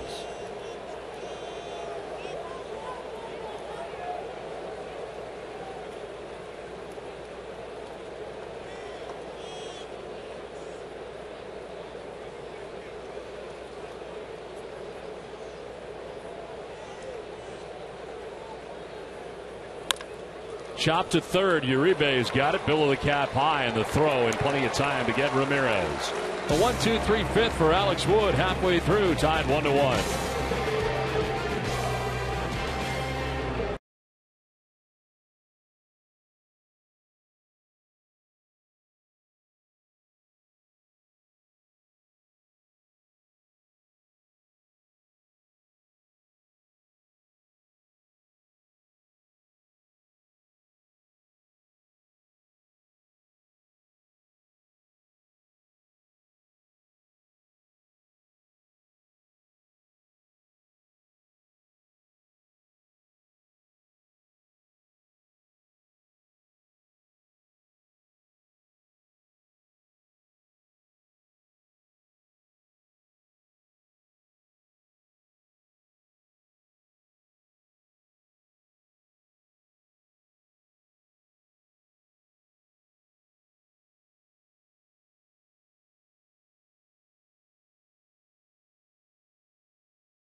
of the 5th inning. Joe Kelly's pitching line brought to you by Ace Ticket. 4 innings, 1 run. He's pitched 73 of that outing, and it is fouled straight back. Kelly surrendered his run in the 4th inning. RBI single for Pedro Siriaco.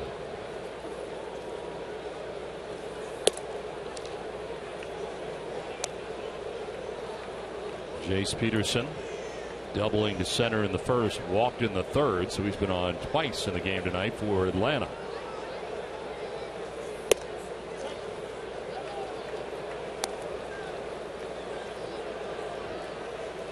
And on the grass at 3rd is Pablo Sandoval.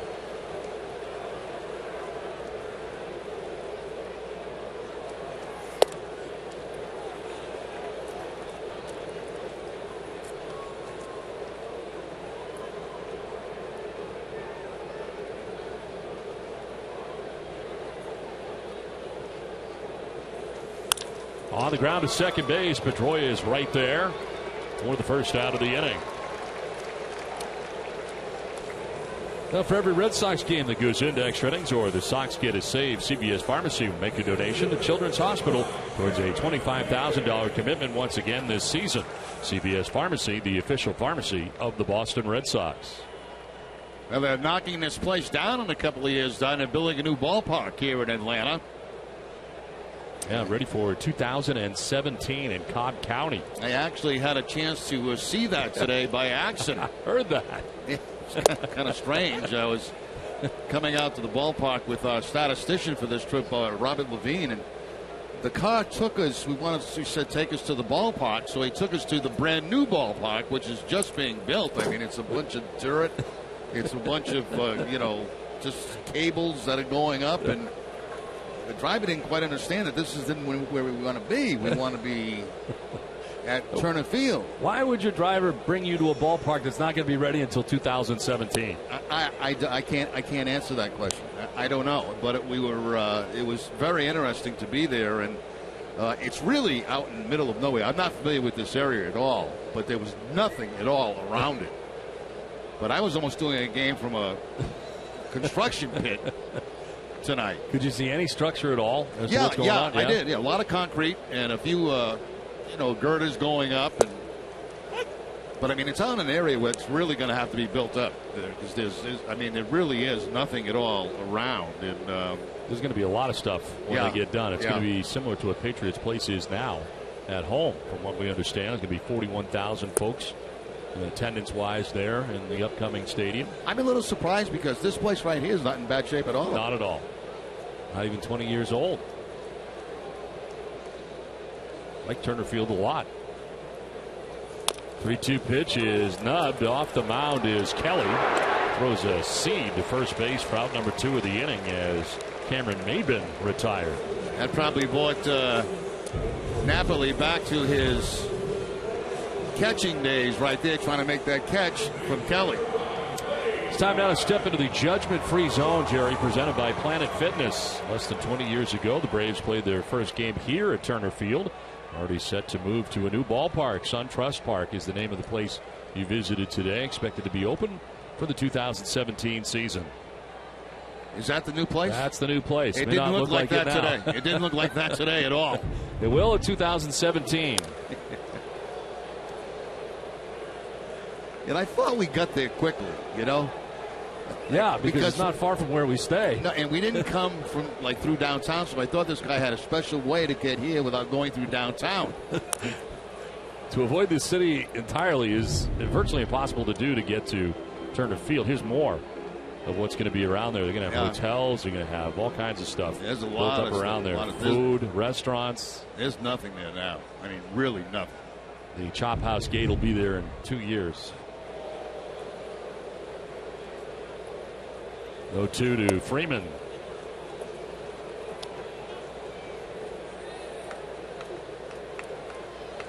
Freeman is flying to center, grounded out to second base, 0 for 2. Swing and a miss, and Kelly has his first 1-2-3 inning of his outing. Picks up his 3rd K, tied 1-1 through 5.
6th inning back in Atlanta. Plenty of Red Sox fans here tonight at Turner Field.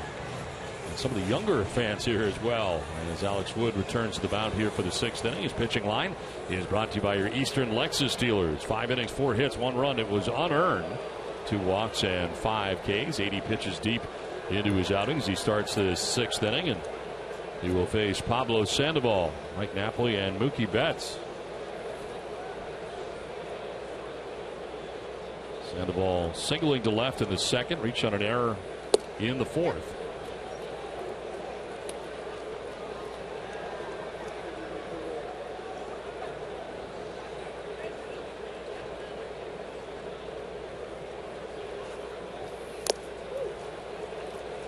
Foul tip, and it's 0-2.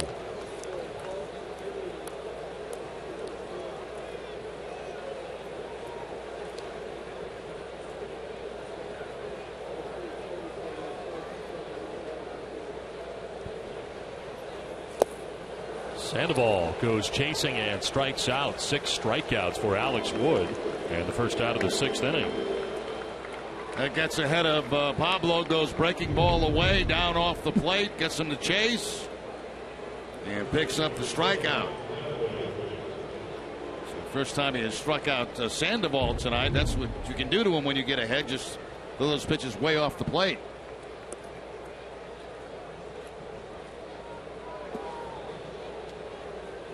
Mike Napoli has walked and fouled out to Freddie Freeman, the first baseman, as he takes strike 1.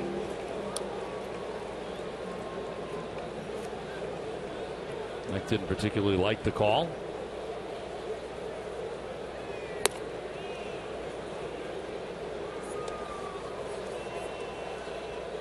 Move the center fielder Cameron Maben over to right center.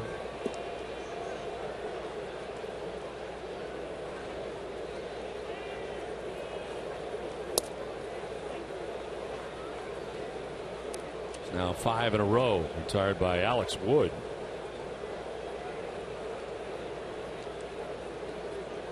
Since the Red Sox got their first run in the 4th inning.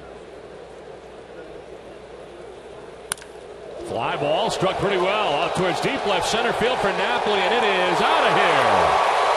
Mike Napoli with his 10th home run of the year puts the Red Sox on top 2-1.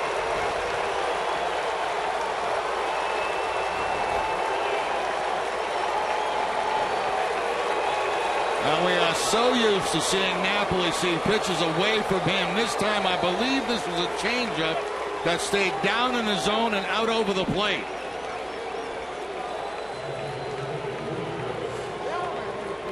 And it's a pitch that Napoli liked very, very much. That ball really didn't take much time at all to get out of this park.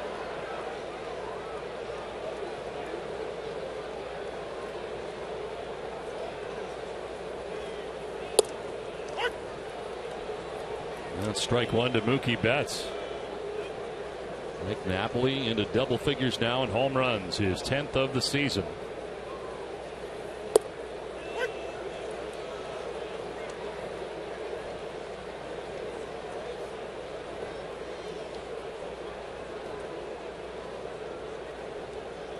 Pitch 90 coming up here for Wood.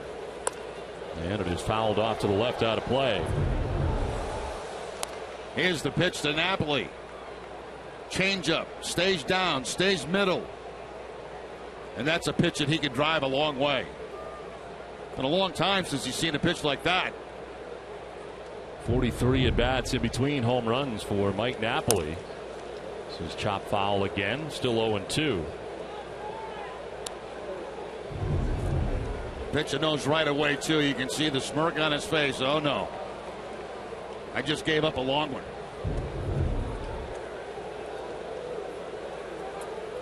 It gives the Red Sox a 2-1 advantage with 1 out here in the 6th inning. Now Mookie Betts slips a fly ball out to shallow right. In comes Markakis, and he'll make the catch for the 2nd out of the inning.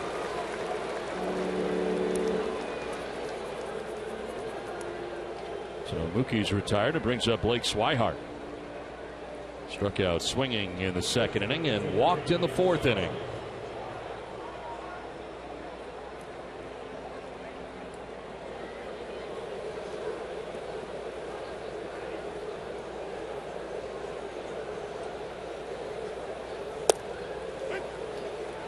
Bullpen's kind of strangely aligned here at the TED, as they call it, Turner Field, as Tommy Lane is up in the pen. The Red Sox pen is in the left field corner.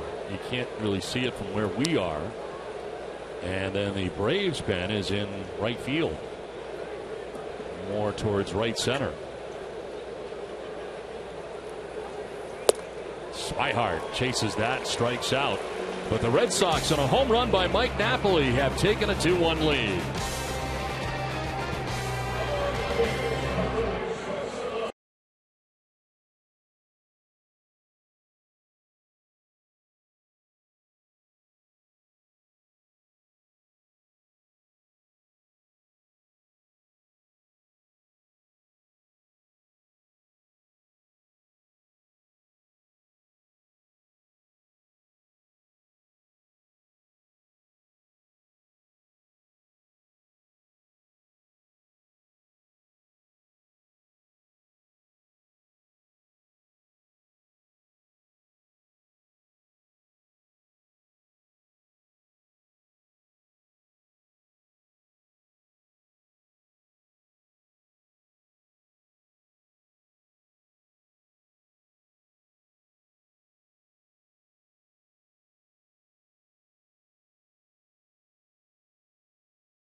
Southwest Airlines. Book your low fare now at southwest.com.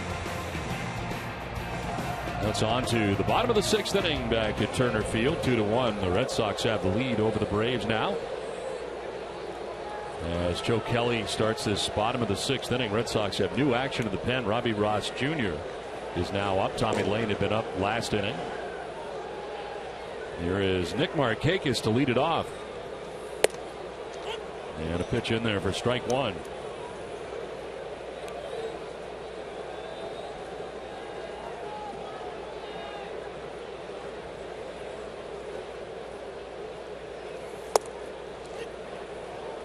Quickly 0-2 to Markakis. He is grounded back to the mound and grounded out to first base.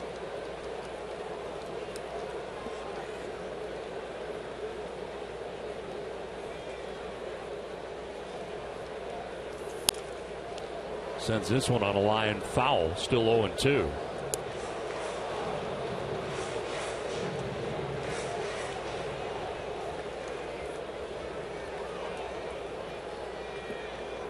Don't miss WB Mason's Extra Innings Live right after the game tonight. 0-2. That's going to be in the dirt, and it's 1-2.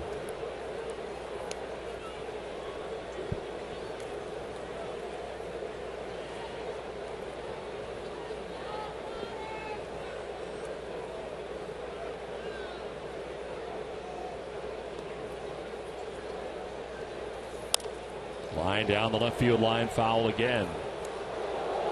Ross has now been joined by Alexia Gondo. It's a big pen. Lots of space. Three rubbers down there. Three rubbers. You can see the right-hander, left-hander, and I don't know who would be in the middle. They go three wide. Yep.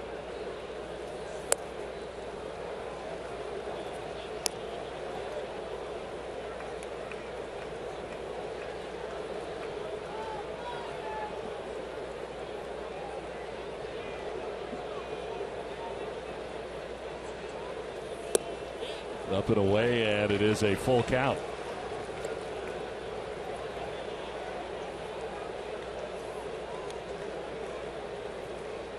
Markakis now, Uribe next, and then Kelly Johnson expected here in the bottom of the 6th inning.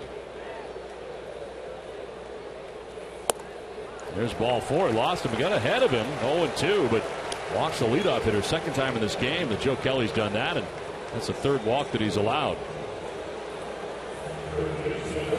We'll get immediate care without leaving the ballpark at the Beth Israel Deaconess Medical Center First Aid Station, located behind Section 12 on the lower concourse. BIDMC is the official hospital of the Boston Red Sox. Here is Juan Uribe with Nick Markakis at first base.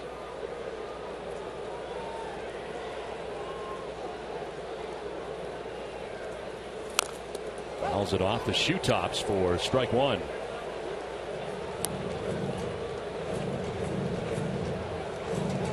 Uribe coming to the Braves from the Dodgers at the end of May. And a total of 38 starts this season at third base.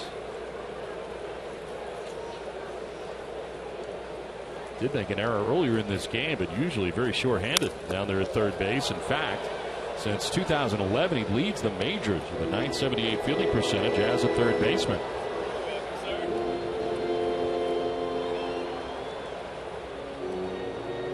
Saw Uribe, of course, as a member of the Chicago White Sox in the American League. Lead runner on for the Braves here in the 6th inning in a 1-run game.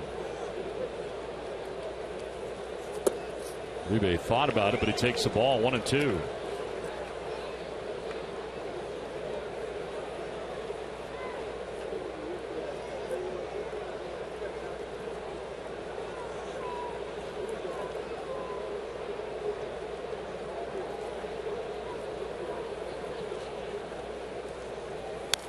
Foul back. Pretty good rip there at a 94-mile-an-hour fastball. Yeah, fouled off a very tough pitch. Good pitch by Kelly. That ball to Seaman running back in the hands of Uribe. Able to foul that ball off, and we'll live to see another pitch.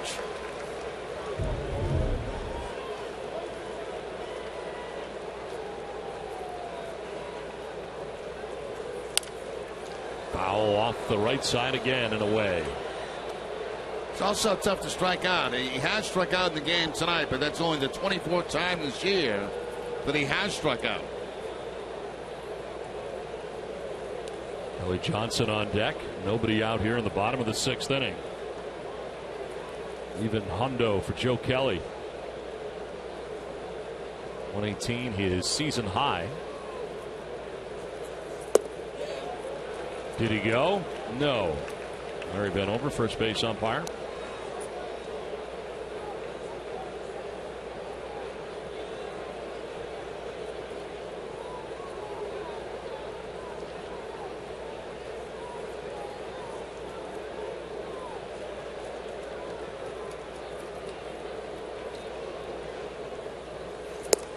Not close. Full count. Another situation where Joe Kelly gets ahead, but now all of a sudden in a full count. He's had a long battle with a number of players on this offense tonight, but has generally come out on top.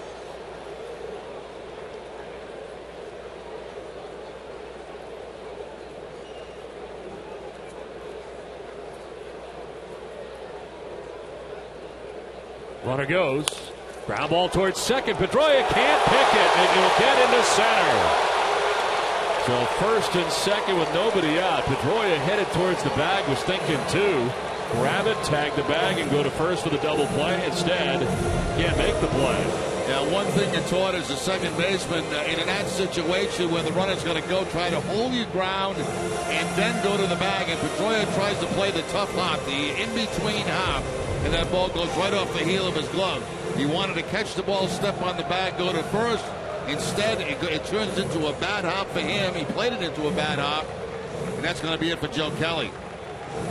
So the pitching change from Turner Field in Atlanta, as it looks like Robbie Ross Jr. will be coming in a tough situation. Nobody out. Red Sox have a 2-1 lead.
out in the 6th inning. Runners at first and second. This call to the bullpen is brought to you by Kia. Robbie Ross Jr. into the game for Boston with 2 on, nobody out, and his 17th appearance without a record of 4.82 earned run average. 13 strikeouts, 6 walks. Opponent sitting at 311 against Ross. Red Sox expecting a bunt right now in this situation. No sign of a bunt right there by Johnson. See Napoli in, Sandoval in, first and second, nobody out.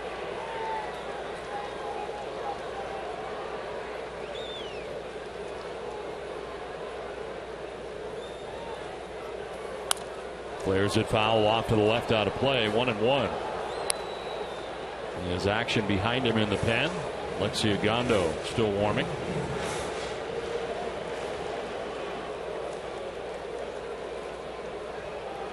A walk and an infield hit. First and second, nobody out. Johnson takes the strike. Breaking ball this time from Robbie Ross. Right down the middle of the plate. And Johnson probably sorry he took that pitch. Swings through that and strikes out. Big strikeout there for Ross. First out of the inning. Well, they got about the same pitch and back-to-back breaking balls, and this one's going to put him away. It was supposed to be outside and stayed inside, but still no contact from Kelly Johnson. Leak Insurance, great service, great coverage, and a great price for auto, home, or life insurance. 1 out, 2 on. A.J. Pierzynski has walked and hit a little number in front of the plate. He's thrown out by Blake Swihart, his counterpart.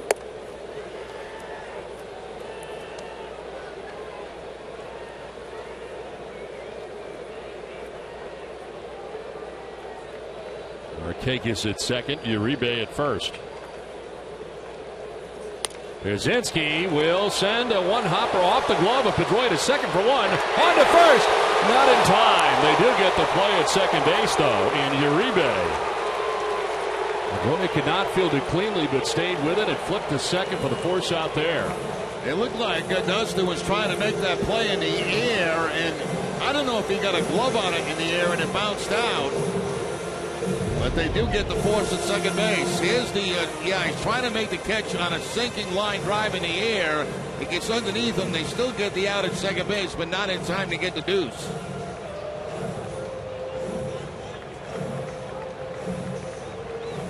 And if he gets the ball in the air, it's going to be a double play to win the inning because that runner at second base, Markakis, was well off toward third.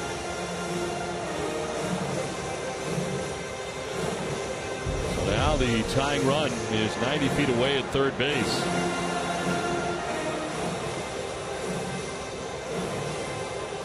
Send it down to Guerin.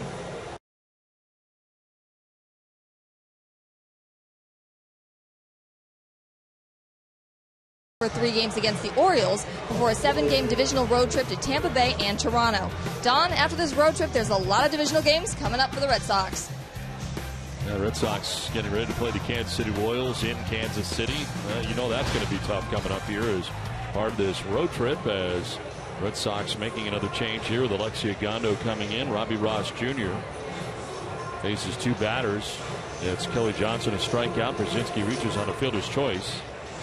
So he works 2/3 of an inning, giving up no hits. Didn't walk anybody, struck out a batter. So Kelly responsible for the men on, as it'll be Pedro Siriaco to face Alexi Ogando. As Ogando checking in to his 26th game of the year, 1-0 with 3.67 earned run average, 19 strikeouts and 9 walks, and opponents hitting at .224 against Ogando.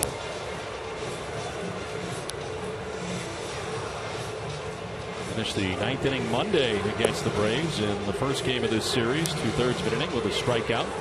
Stranded 1 inherited runner. Joe Kelly still an interested spectator here at the moment. Stay tuned following WB Mason Extra Innings Live, a Red Sox final presented by Uno's. TC Eck and Steve Lyons will wrap up the night across Major League Baseball. comes Pedro Ciriaco. Ciriaco with a single to center field in the second, a single to short right in the fourth inning, and an RBI.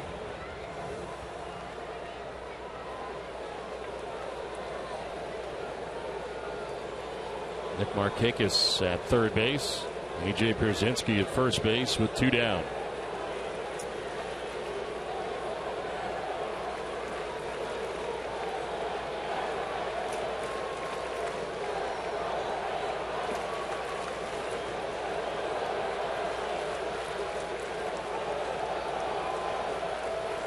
Ciriaco goes chasing for strike 1. Yeah, Ciriaco's not a guy that's going to be patient at the plate. I mean, he swings at about everything also. Chasing a bad breaking ball on the first pitch. Bad breaking ball for him, good breaking ball for Ogando.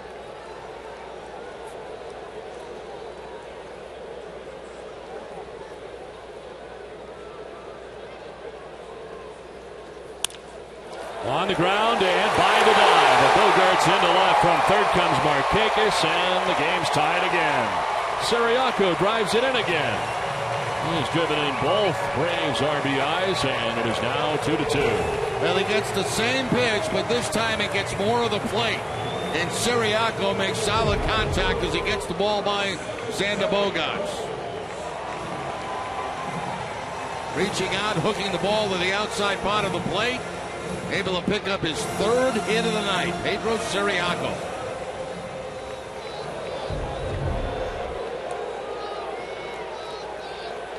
That run charged to Joe Kelly. First and second now with 2 outs in the inning. Johnny Gomes pinch hitting in the pitcher spot. Alex Wood is done for the night. Gomes swinging to the first pitch, pops it up, foul, back and out of play.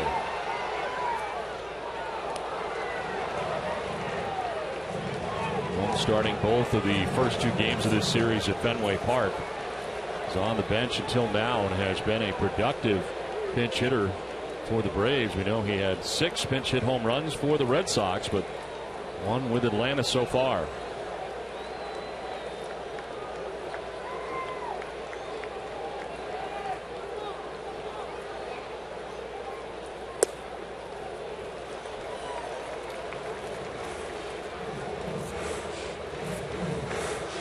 If you're wondering why there's not a left-handed pinch hitter right now, there is not one on the bench for the Atlanta Braves. All right-handed pinch hitters right now. Saw Nick Massett warming in the pen right now for Atlanta as they pinch hit for their pitcher, and now Gondo calls out Swihart. More action in the Red Sox pen as well. Tommy Lane had been up earlier, back up again.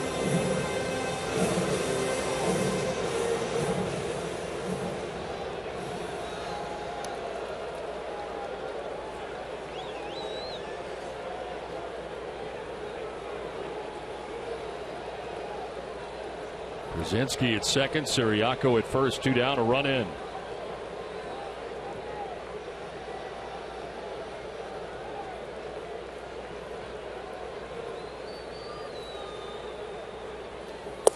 Gomes takes the strike, is down 1-2.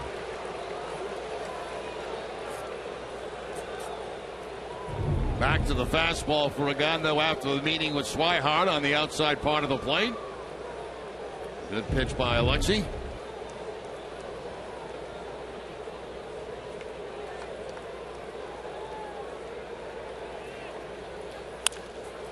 In the air down the right field line, it'll make its way foul.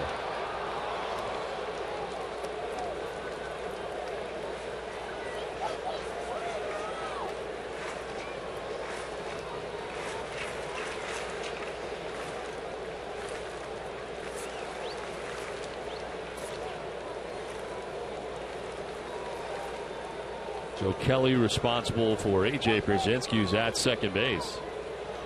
Pedro Ciriaco at first. Game tied 2-2. 1-2 to Johnny Gomes. 2-2.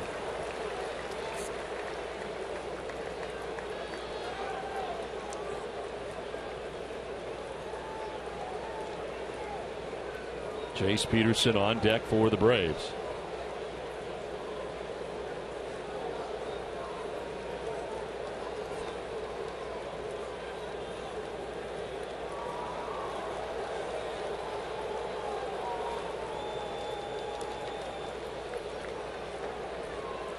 Outfield straight away for Boston right now. Braves have tied the game here in the 6th inning, now looking for more.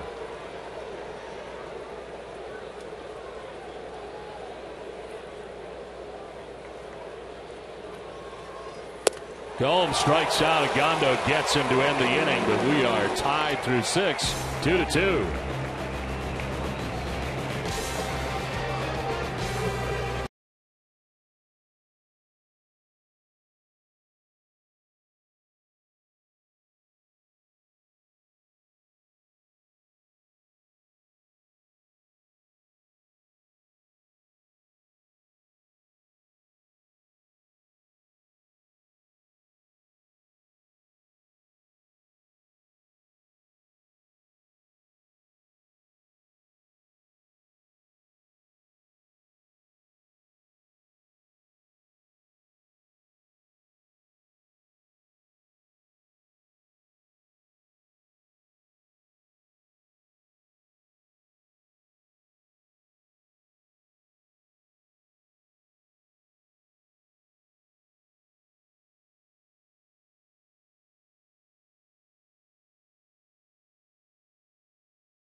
Dunkin' Donuts poll question tonight. We asked, should the National League adopt the DH? 74% saying yes, the NL should adopt the DH.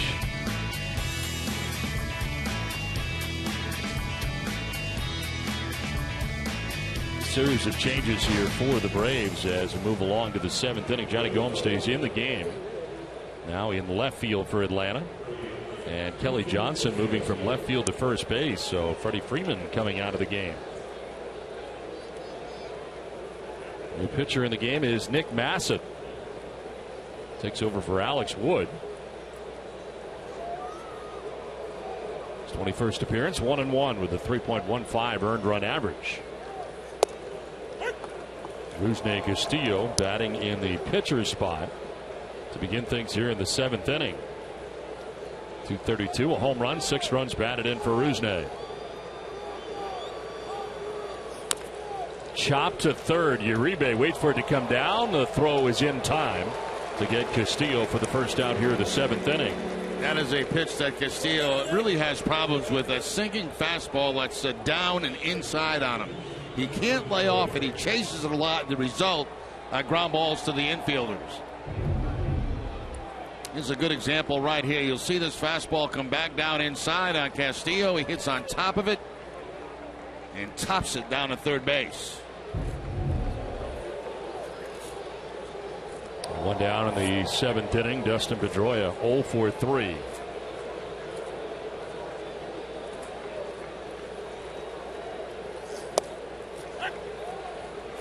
Pedroia struck out in the first. He flied out to left in the third. Flied out to center in the 4th inning.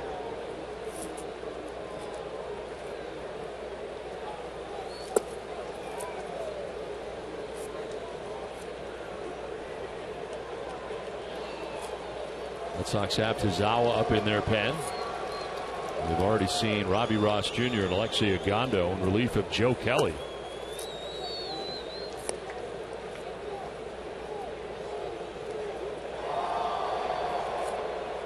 Alex Wood tonight, 6 innings, 5 hits, 2 runs, 1 earned. He walked a batter and struck out 7 Red Sox. 2-1 to Pedroia. And a ground ball picked by Uribe. Gets up and his throw is dug out by Kelly Johnson. Nice play. Both ends. Well, Uribe starts off the great play by diving to his left, as you can see right here. Goes into the dive, and then Kelly Johnson, just coming in from the outfield from left field, makes a terrific play on a hop that hops on the grass and into the glove. So 2 very fine plays to retire Pedroia here in the 7th inning. Which is easier to deal with? Off the grass or off the dirt, or does it matter? I think off the grass, quite honestly, is a little bit easier because you got time to adjust a little bit. You know, it's so far out there that you can get that glove to move. When it's on the dirt, there's very little time for reaction at first base. 2 down, Brock Holt, the batter. He has singled to center and struck out twice. Soft ground ball, foul.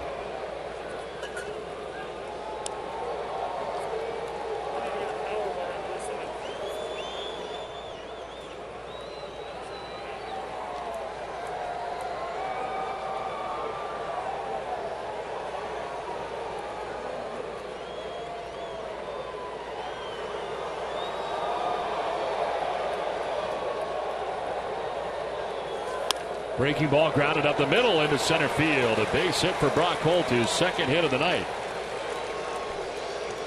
It's time now for a game break, brought to you by Jordan's, the furniture store of the Boston Red Sox. Tom?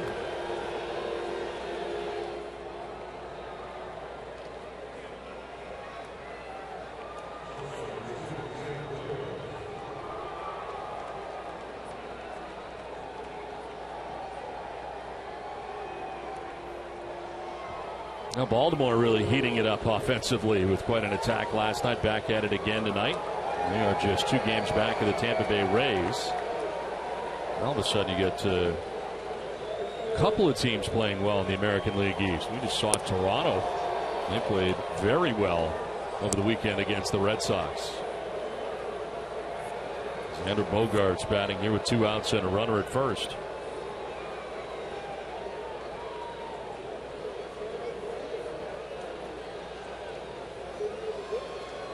The 1-0 pitch. And a ground ball to shortstop. Siriaco will go the easy way to second for the force out that ends the inning. 7th inning stretch from Atlanta, tied 2-2.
Southwest Airlines. Book your low fare now at southwest.com.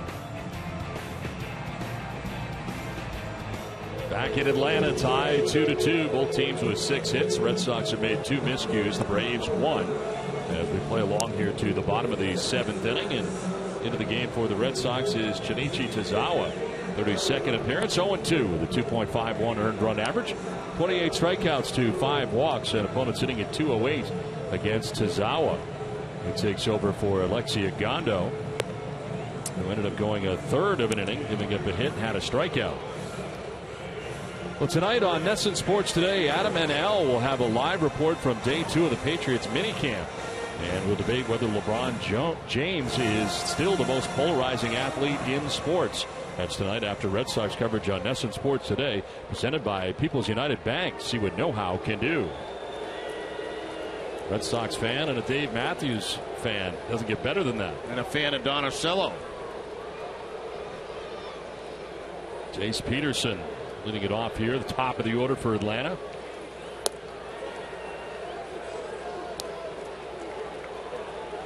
Peterson doubled in the first, walked in the third, grounded out second base in the 5th.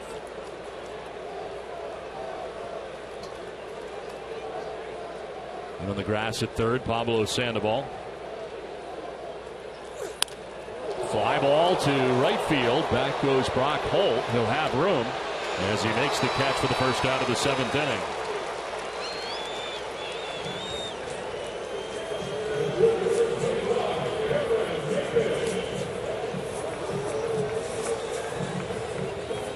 Tomorrow at 6, don't miss Red Sox first pitch presented by Joseph Abboud, available at Men's Warehouse. TC Eck and Steve Lyons will preview Clay Buchholz's start against the Braves. One out here in the 7th inning. Here's Cameron Maybin. 0 for 3 in the game.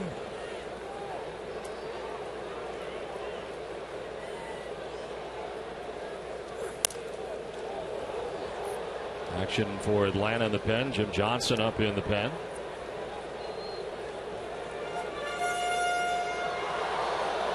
Already used Nick Massett in relief of Alex Wood.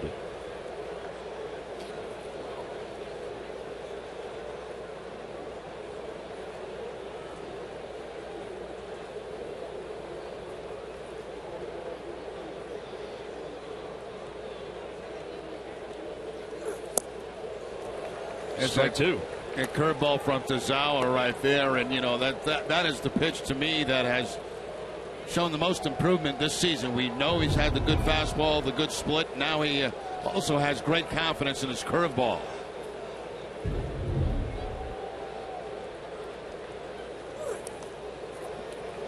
Looks a little bit more like a starting pitcher now with 3 pitches in his arsenal. Where basically the curveball for the last couple of years was just a show me pitch. Well, sometimes you start guys off with it and that was it. That was it, yeah. Get a strike with the curveball and then forget about it the rest of your bat. Castro has come out on deck in the pitcher's spot, just joining the ball club today. A 1-2 pitch. Broken back grounder towards short. Bogart's charging. Maybin can run, and Maybin is going to be safe. Off the glove of Napoli at first. Napoli could not catch it, and it got away. Backed up by Swihart. Now, I think if Napoli catches this ball, I think he's going to be out at first base. That's a heck of a barehanded play right there by Bogarts. And it looked to me that if Napoli's able to catch that ball, they may get the out at first base.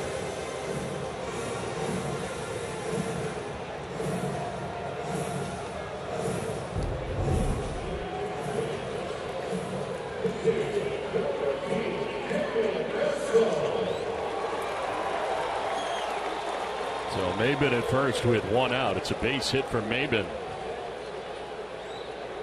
Daniel Castro pitch hitting in the pitcher spot here with 1 out, 1 on. Part of the double switch for the Braves. Pitcher spot now the 3 spot in the Braves order. Freddie Freeman coming out and Gomes coming into the game in left field. So the number is a AAA Gwinnett for Daniel Castro.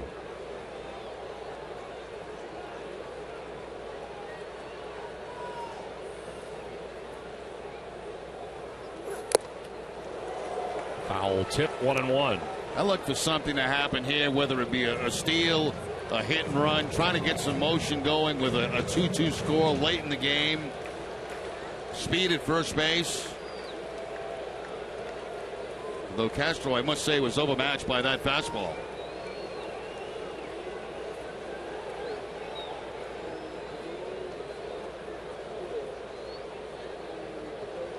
Long pause from Tazawa, and finally time called.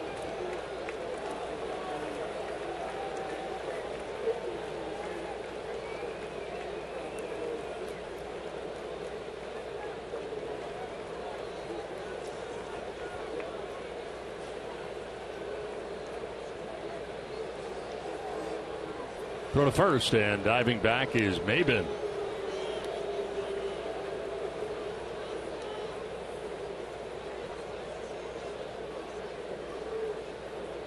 Eleven out of 14 for Maben. Got a pretty good sized lead over at first base.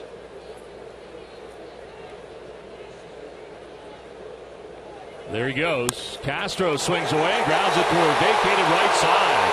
A little hit and run, and it's first and third with one out.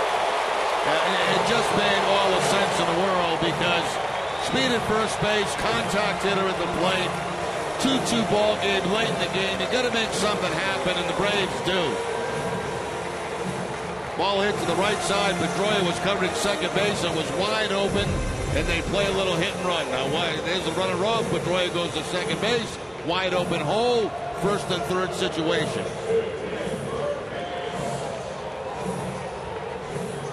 So we expected it, and it happened.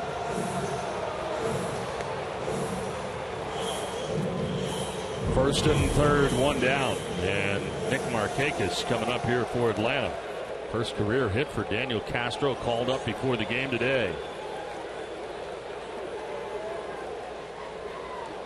Markakis has grounded back to the mound, grounded out to first, walked and scored.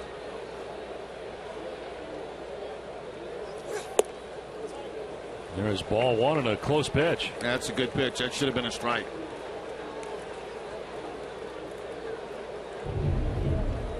Fastball inside corner. Plenty of the plate.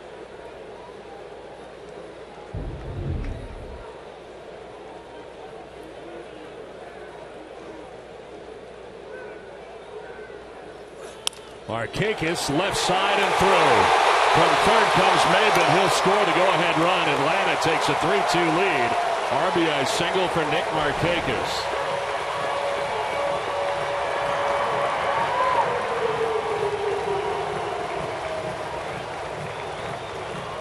Three straight hits now for Atlanta.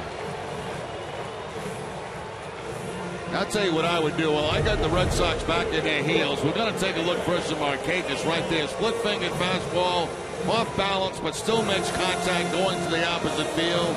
Now we're going to have a meeting at the mound.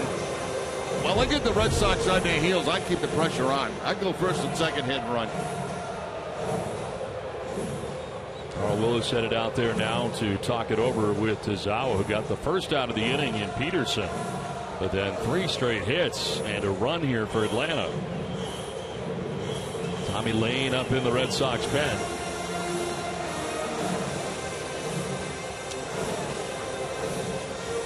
Well, tomorrow at 6:30, don't miss Red Sox Game Day Live presented by DCU. Alex Spear will stop by to talk about the Red Sox top prospects. DCU, Digital Federal Credit Union. What can DCU save you? 2 on, 1 away. A run in. Cameron Maben made his way around the bases. Now Juan Uribe, the batter. Already a 2-hit night. Both singles for Uribe.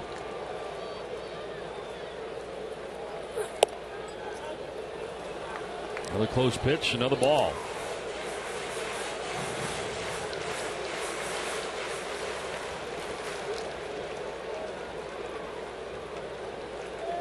Castro at second, Markakis at first with one out in the Atlanta 7th inning.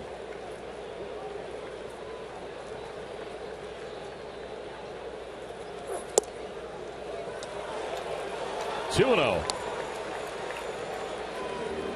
Zawa not getting that outside corner.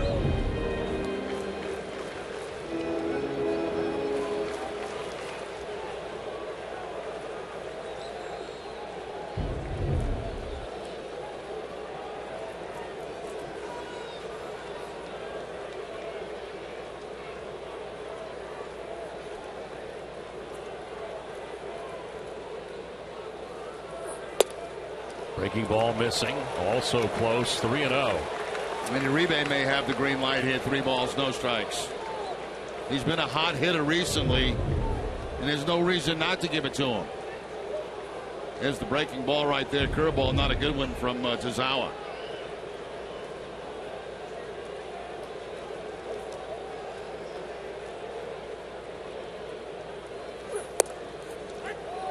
Strike 1.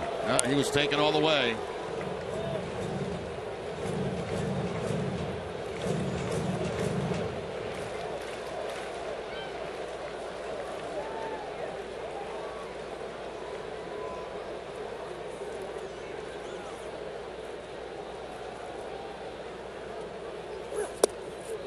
Takes ball 4 and the bases are loaded.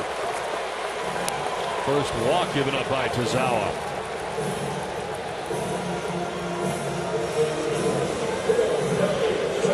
Bases filled with Braves. 1 out of the inning. And Kelly Johnson, who started this game in left field, is now the first baseman. Now the batter. The question is, do you bring in the left-hander Lane to face Kelly Johnson?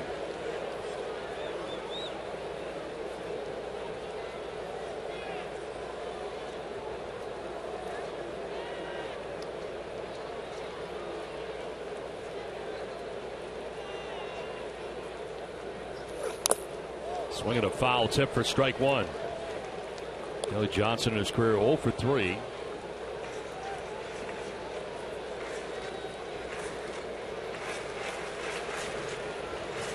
Outfield set up straight away.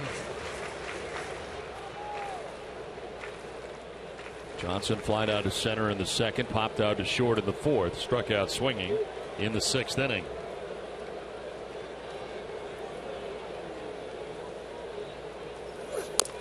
Ground ball foul, and Tazawa's ahead 0-2. Good splitter that time. Best one he's thrown so far in the game tonight. This ball darting down and away from Johnson. He tries to hook it and tops it. Fouled on that first base line.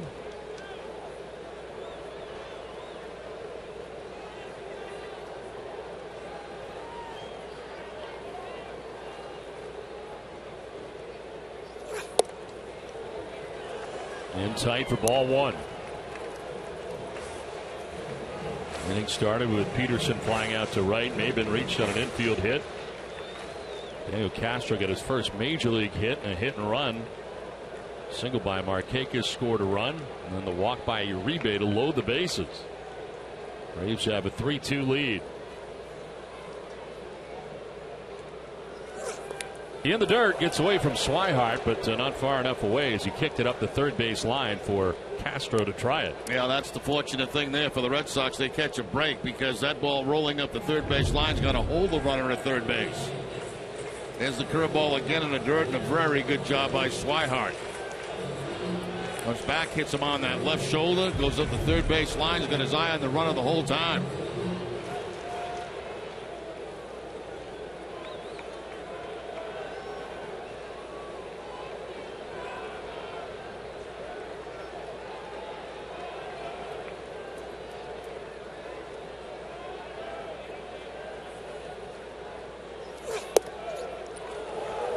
Full count. Tazawa's been right around the zone, but they're not strikes time. This one's inside, I believe. Full count, 1 out, bases loaded. A.J. Brzezinski waiting on deck.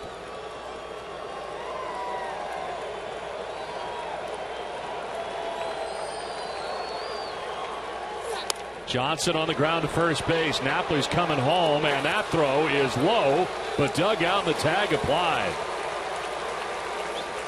All he had to do was step on the bag if he could receive it, and he did, but out comes Freddie Gonzalez. And we'll see if he wants to challenge this or not. That's a heck of a play by Blake Swihart, the catcher. Here's the throw by Napoli as he comes home with it right there, and it bounces. Does he have control of the baseball? That may be what Gonzalez is wondering. Let's take one more look at the bounce. Does he have it? He certainly got home plate on the fourth, and he has the baseball. 3-2 on the force out, and a pitching change here for John Farrell and the Red Sox. Tazawa departs. On the hook right now, the Atlanta Braves taking a 3-2 lead. The pitching change from Turner Field.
Southwest Airlines. Book your low fare now at southwest.com.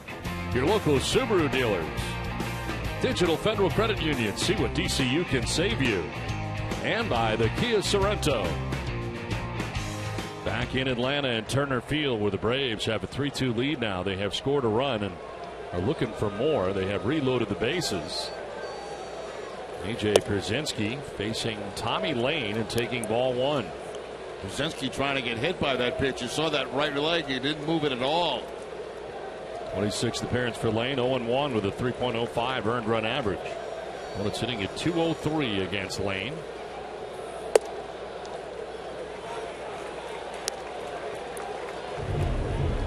Here's the first pitch of the at-bat. Watch Pierzynski. He's not trying to get away from this at all. He's actually trying to get hit.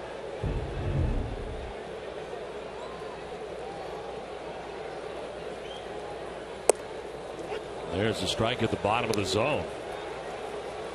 Tazawa responsible for the men on. 8 grand slams for A.J. Pierzynski in his lengthy career.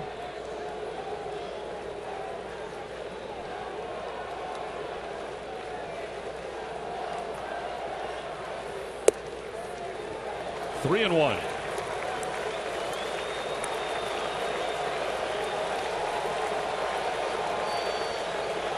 Marquez at third, Uribe at second, Johnson at first.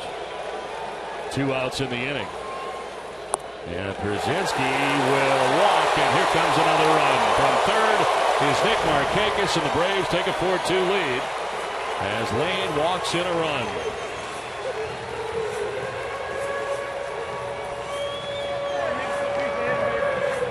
RBI for A.J. Pierzynski.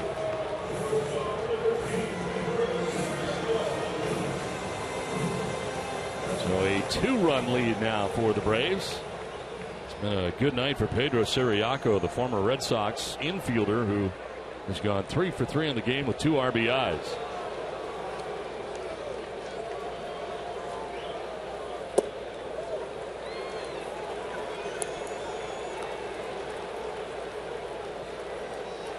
Now Swihart headed out to talk to Lane.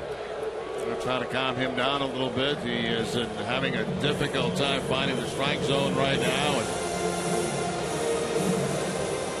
sometimes the message is as simple as, throw a strike. If he makes contact, you get 8 guys behind you trying to make a play for you.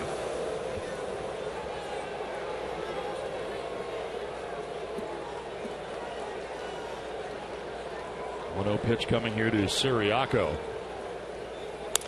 And a fly ball foul. Sure, they made a change, and a good one. A scoring change earlier on that play that Pedroia was charged in error on, and has now been changed to a double for Siriaco. Yeah, that makes all the sense in the world. I mean, there's no way that's an error on Pedroia. So Siriaco has a single, a double now, and a single. His 3 hits tonight.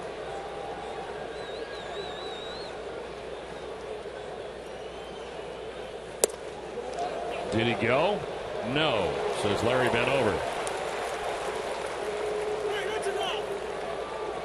And right now, wow. And right now you can see Farrell. Farrell's been ejected. Yep. Larry Vanover had heard enough. Told John Farrell as much, and now Farrell's going to get his 2 cents in after being ejected. Now this has been long overdue. I mean, this has been something that we thought was going to happen for the last few games because things have been at a boiling point.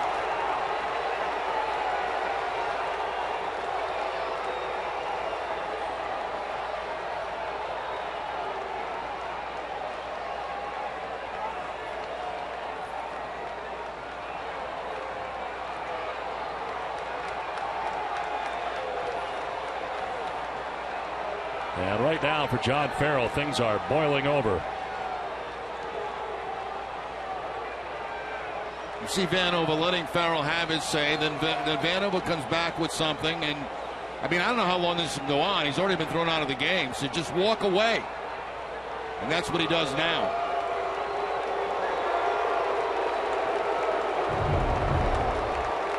Here's the swing or non-swing, whatever, from Siriaco.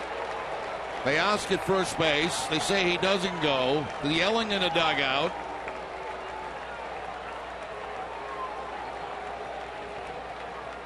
Can't tell you what John's saying, but you're well aware. I didn't say anything, Jerry. No, you didn't get tossed. No, John Farrell did. Torey Lovula will take the card from him. Count is 2-1 now to Siriaco. 8th batter of the inning here for Atlanta. 3-1.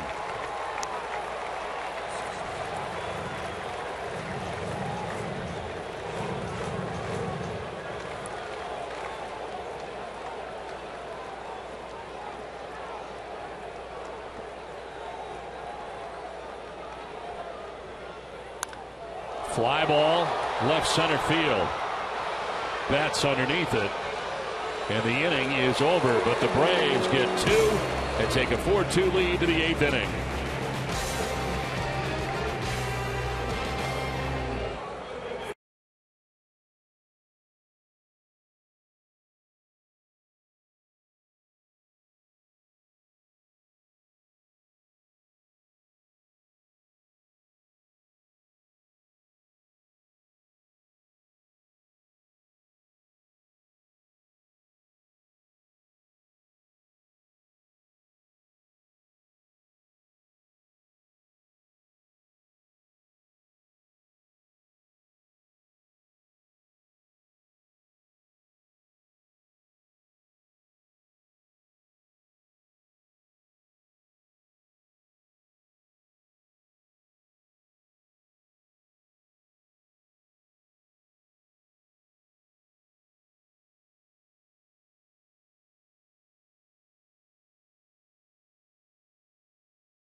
started. 5+ innings in this game, giving up 2 runs. Will not be part of the decision. Mike Napoli, his 10th home run of the year. On the other side for the Braves, Alex Wood went 6 innings. He also will not be part of the decision.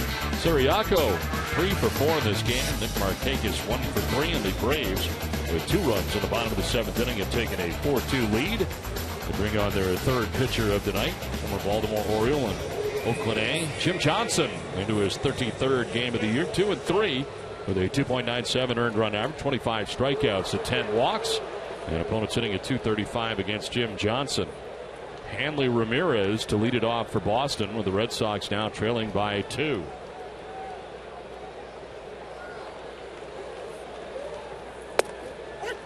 There's strike 1. Ramirez doesn't like it as he spins out of the box. Hanley tonight has flied out to center, singled to left, and grounded out to third. High strike called right there at the top of the strike zone. Those are pitches in the past that were not strikes. Now they are.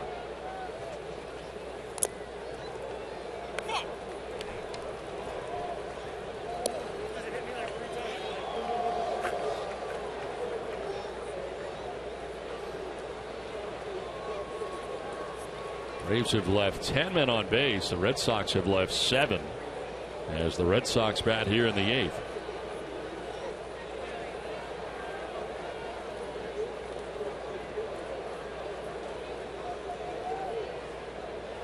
Jim Johnson, 5th in Major League Baseball with 15 holds on the year.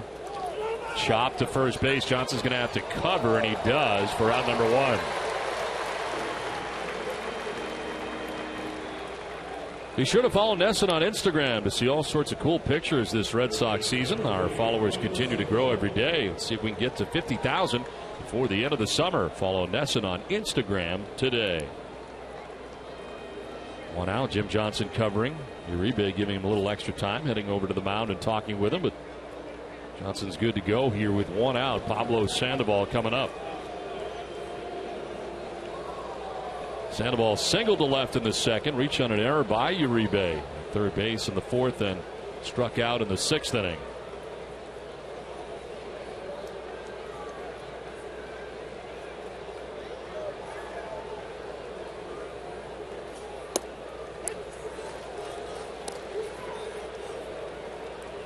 There's Jim Johnson saving 50+ games back-to-back seasons, 2012, 2013. Well, a member of the Orioles. Look out, up near the face of Sandoval. Almost ducked into that. That'll certainly get your attention. Fastball inside and up. Around the hands and the head.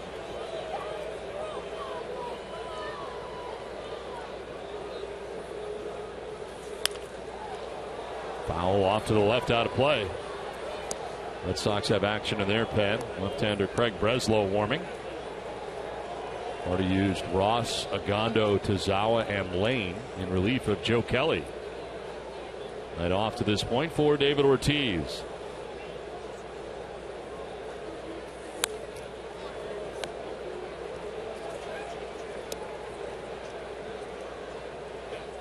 Look at you, Chuck. I can't give it.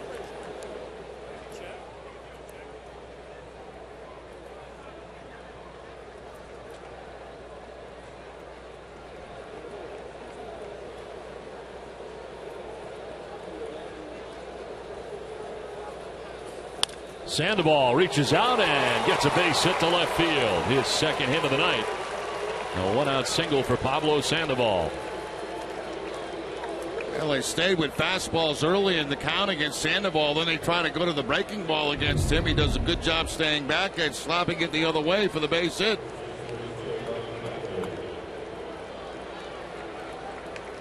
Good solid contact by Sandoval to the opposite field and brings up a little power in Napoli. Like Napoli in his career, 2 for 6 against Jim Johnson. Napoli homered his last time up. Now he takes strike 1. That's been on twice tonight, the home run, and he's also walked in the game.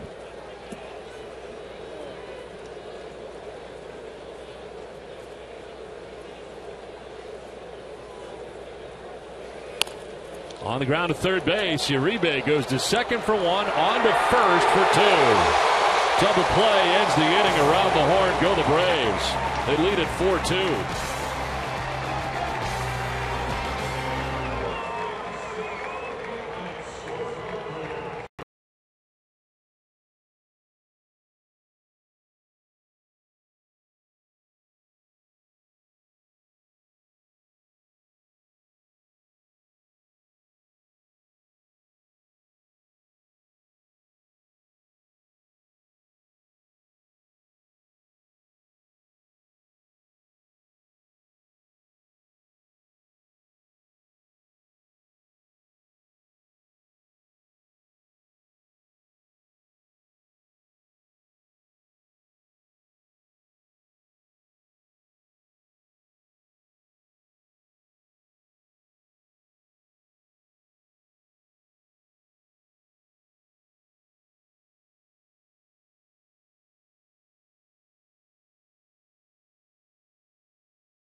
Sox, visit NessonClubhouse.com. It has videos, games, and a whole lot more. It's fun, free, and easy to use. Visit NessonClubhouse.com today. On to the bottom of the eighth inning back at Turner Field in Atlanta. There the Braves hold a 4-2 lead over the Red Sox. And Boston. Time for tonight's T-Mobile Game Changer performance. That first major league hit for Daniel Castro.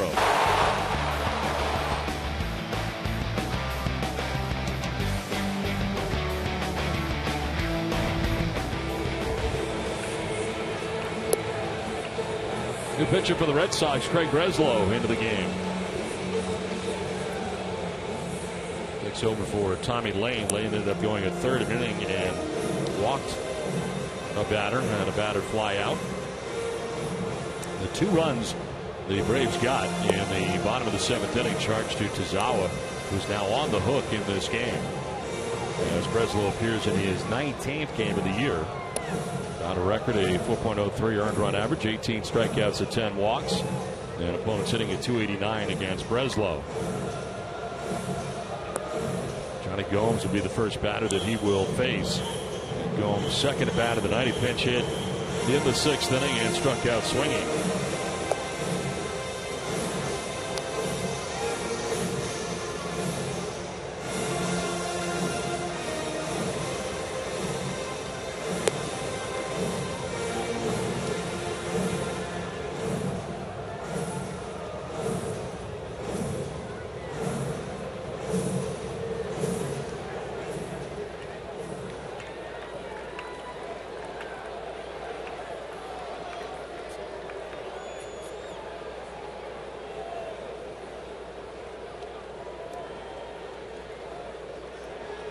Gomes ready to lead it off, be followed by Jace Peterson and Cameron Maybin.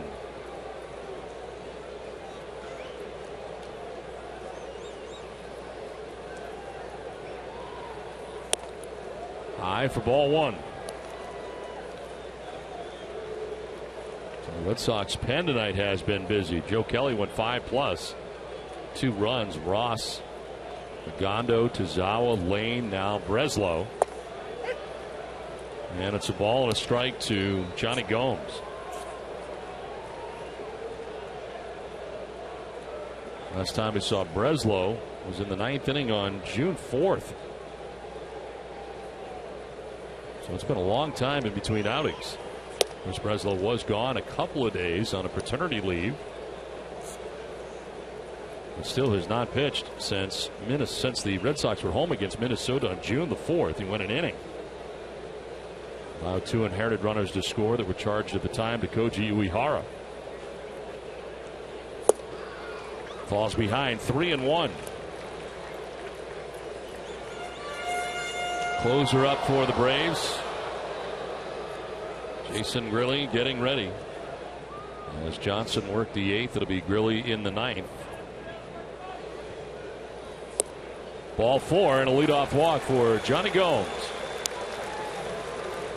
Now we'll see how the Braves plays this down. Do they go to a sacrifice bunt here, try to get another man in a scoring position to try to increase this lead? Jace Peterson taking a long look at his third base coach. Yeah, Bo Porter giving him the signs. Coach Bo, former manager of the Houston Astros.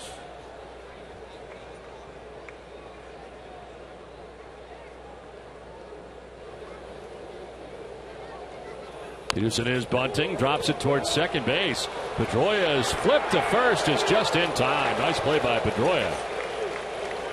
That's a beautiful play by Pedroia. That wasn't your average sacrifice bunt right there. That was almost like a push bunt for a base hit, or a drag bunt, I should say, for a base hit. And Pedroia, from that angle, able to throw a strike to Napoli. Give credit to Pedroia and Napoli. First, Pedroia making the play, and Napoli at such a short distance, being able to adjust to the baseball. Third sacrifice bunt this year for Peterson. Holmes gets into scoring position at second base, and here's Cameron Maybin. A base hit to get it started in the 7th inning, the inning where the Braves scored twice to take a 4-2 lead. 1 for 4 in the ball game.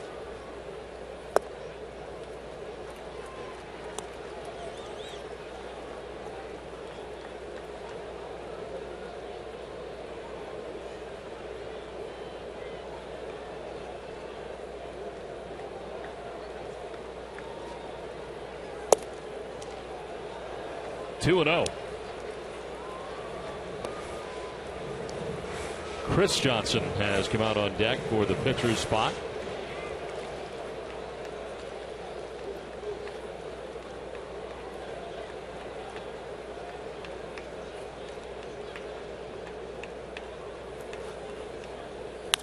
On the ground into left field, a base hit. Johnny Gomes going to be waved around. He will score without a problem. And the Braves pad their lead. Gomes may have hurt himself as he came around kind of hobbling to the plate. But it is a 5-2 Atlanta lead. Well, you've got to like the way the Atlanta has played this game in the last part of the game. They've been very aggressive. They've done hit and runs. They've done sacrifices to get a man in a scoring position, and it cost the base hit to pick him up right here. Now with the 3-run lead. 2 hits on a night for Maybin. Picks up his 33rd RBI of the season. Now Chris Johnson pinch hitting in the pitcher's spot.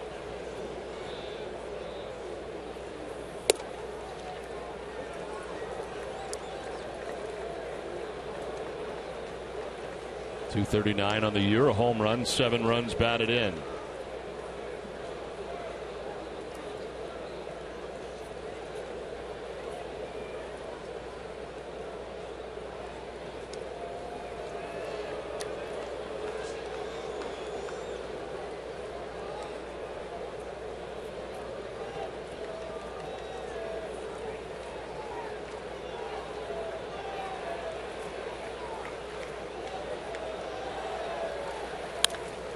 In the air to center field, Mookie Betts.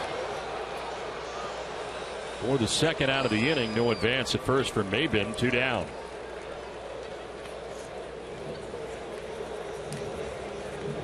So with 2 outs, it brings up Nick Markakis. Markakis has been on twice tonight, a walk and a single. He's also grounded out twice.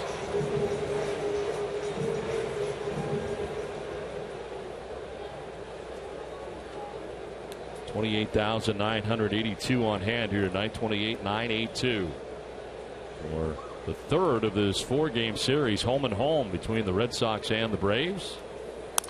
This one line foul back into the seats.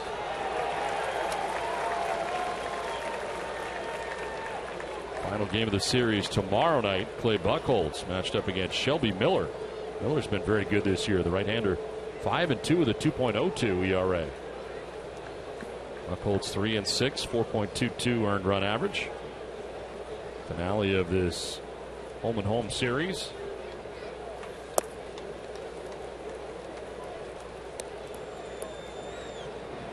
Phillies now been joined by Brandon Cuniff.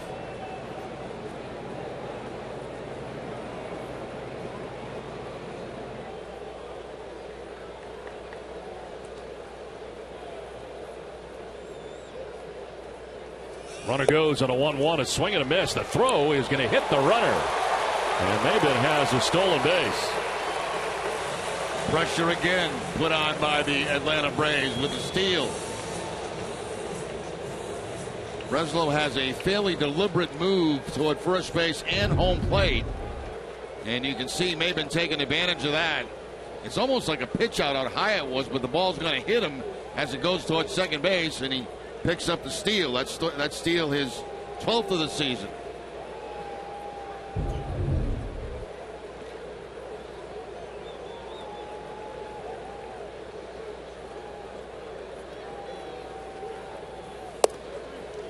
Strike three call as Markakis down by way of the K. Braves out a run. We head to the ninth, 5-2 Atlanta.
Download the schedule to your favorite desktop, web, or mobile calendar program by visiting NESN.com/schedule now.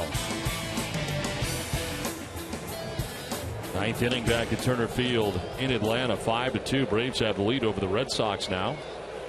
Jason Greeley into the game. Their closer, 25th appearance, 2-2 with 3.09 earned run average, 17 out of 19 in save opportunities. It is a save situation. Mookie Betts leading it off. He's flied to right twice and had a sacrifice bunt.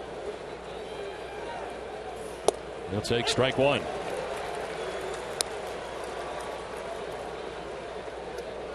That's 1 for 2 against Greeley in his career. Swihart on deck.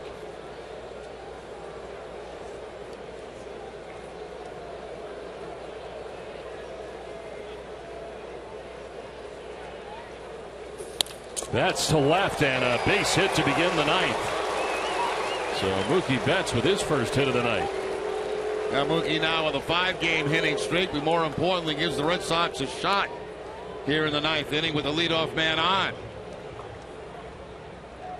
Take a look at the Toyota play of the game. Nick Markakis gave the Braves a lead with his base hit back in the 7th inning and scored Cameron Maybin, and they took a 3-2 lead. They would add another in that bottom of the 7th and another in the bottom of the 8th. Big Swihart bats with a runner at first, nobody out. Big Poppy has come out on deck.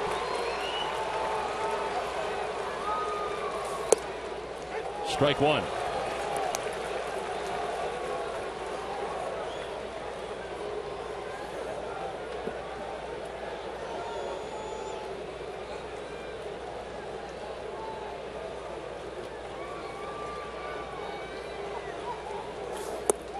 Thought about it, but did not offer.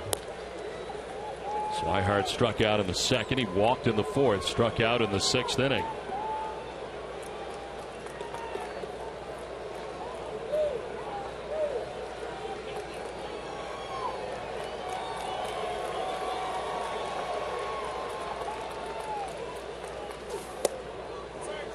Ball 2, 2-1. A lot of talk lately about the Braves and their closing situation, whether or not really will be the guy for the year, whether they go get somebody. And Johnson and Grilli at the end of games in the 8-9 spots, and of course Johnson with a great deal of closing success in the past, back-to-back 50-plus save seasons.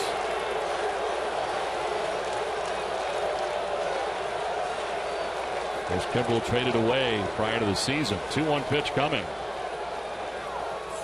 And that is strike 2. Playing behind Mookie Betts at first base. That was what that conversation was all about. As you can see, that increases the range for the first baseman with the left-hander at the plate.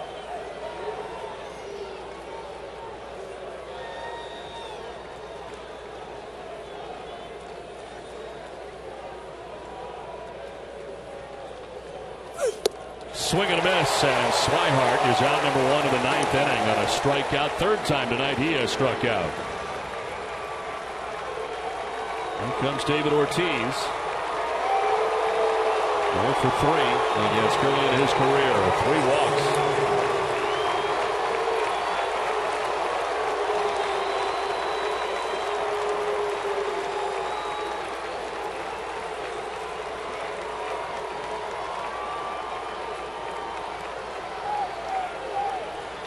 David has 5 career pinch hit home runs, but just a 176 average as a pinch hitter. Braves right into the ship, but they keep it tight to the infield, the double play possibilities.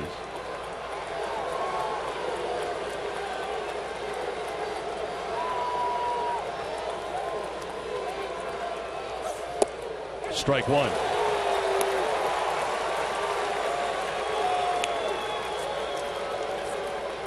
David at .230 on the year, 9 homers and 28 runs batted in.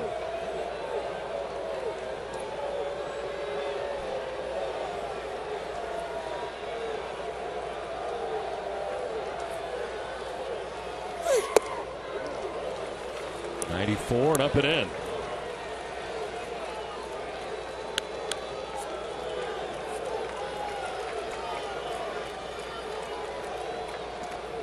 Red Sox with leads in this game of 1-0 and 2-1. Now trail 5-2 as they bat with 1 out in the 9th. Ortiz will pop it up. Siriaco to short left.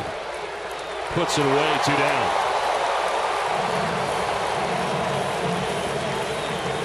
Braves in the shift, and the shortstop is left on the left side of the infield. Up to Dustin Pedroia with 2 down in the 9th inning.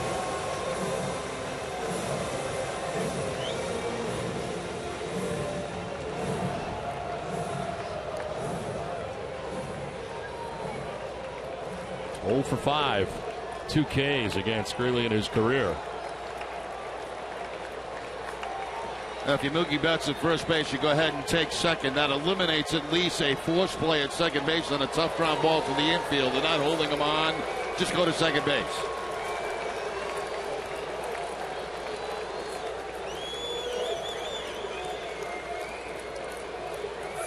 He does as Pedroia takes strike one, the second on the defensive indifference. That forces the infielders on a tough play to have to go to first base to make the out instead of the easy out at second.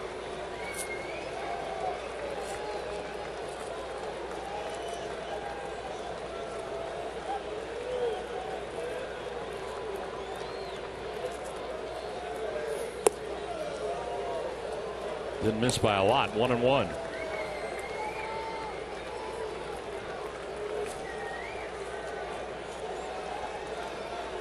For 4 nights at this point for Pedroia. Strikeout, 2 flyouts, and a groundout.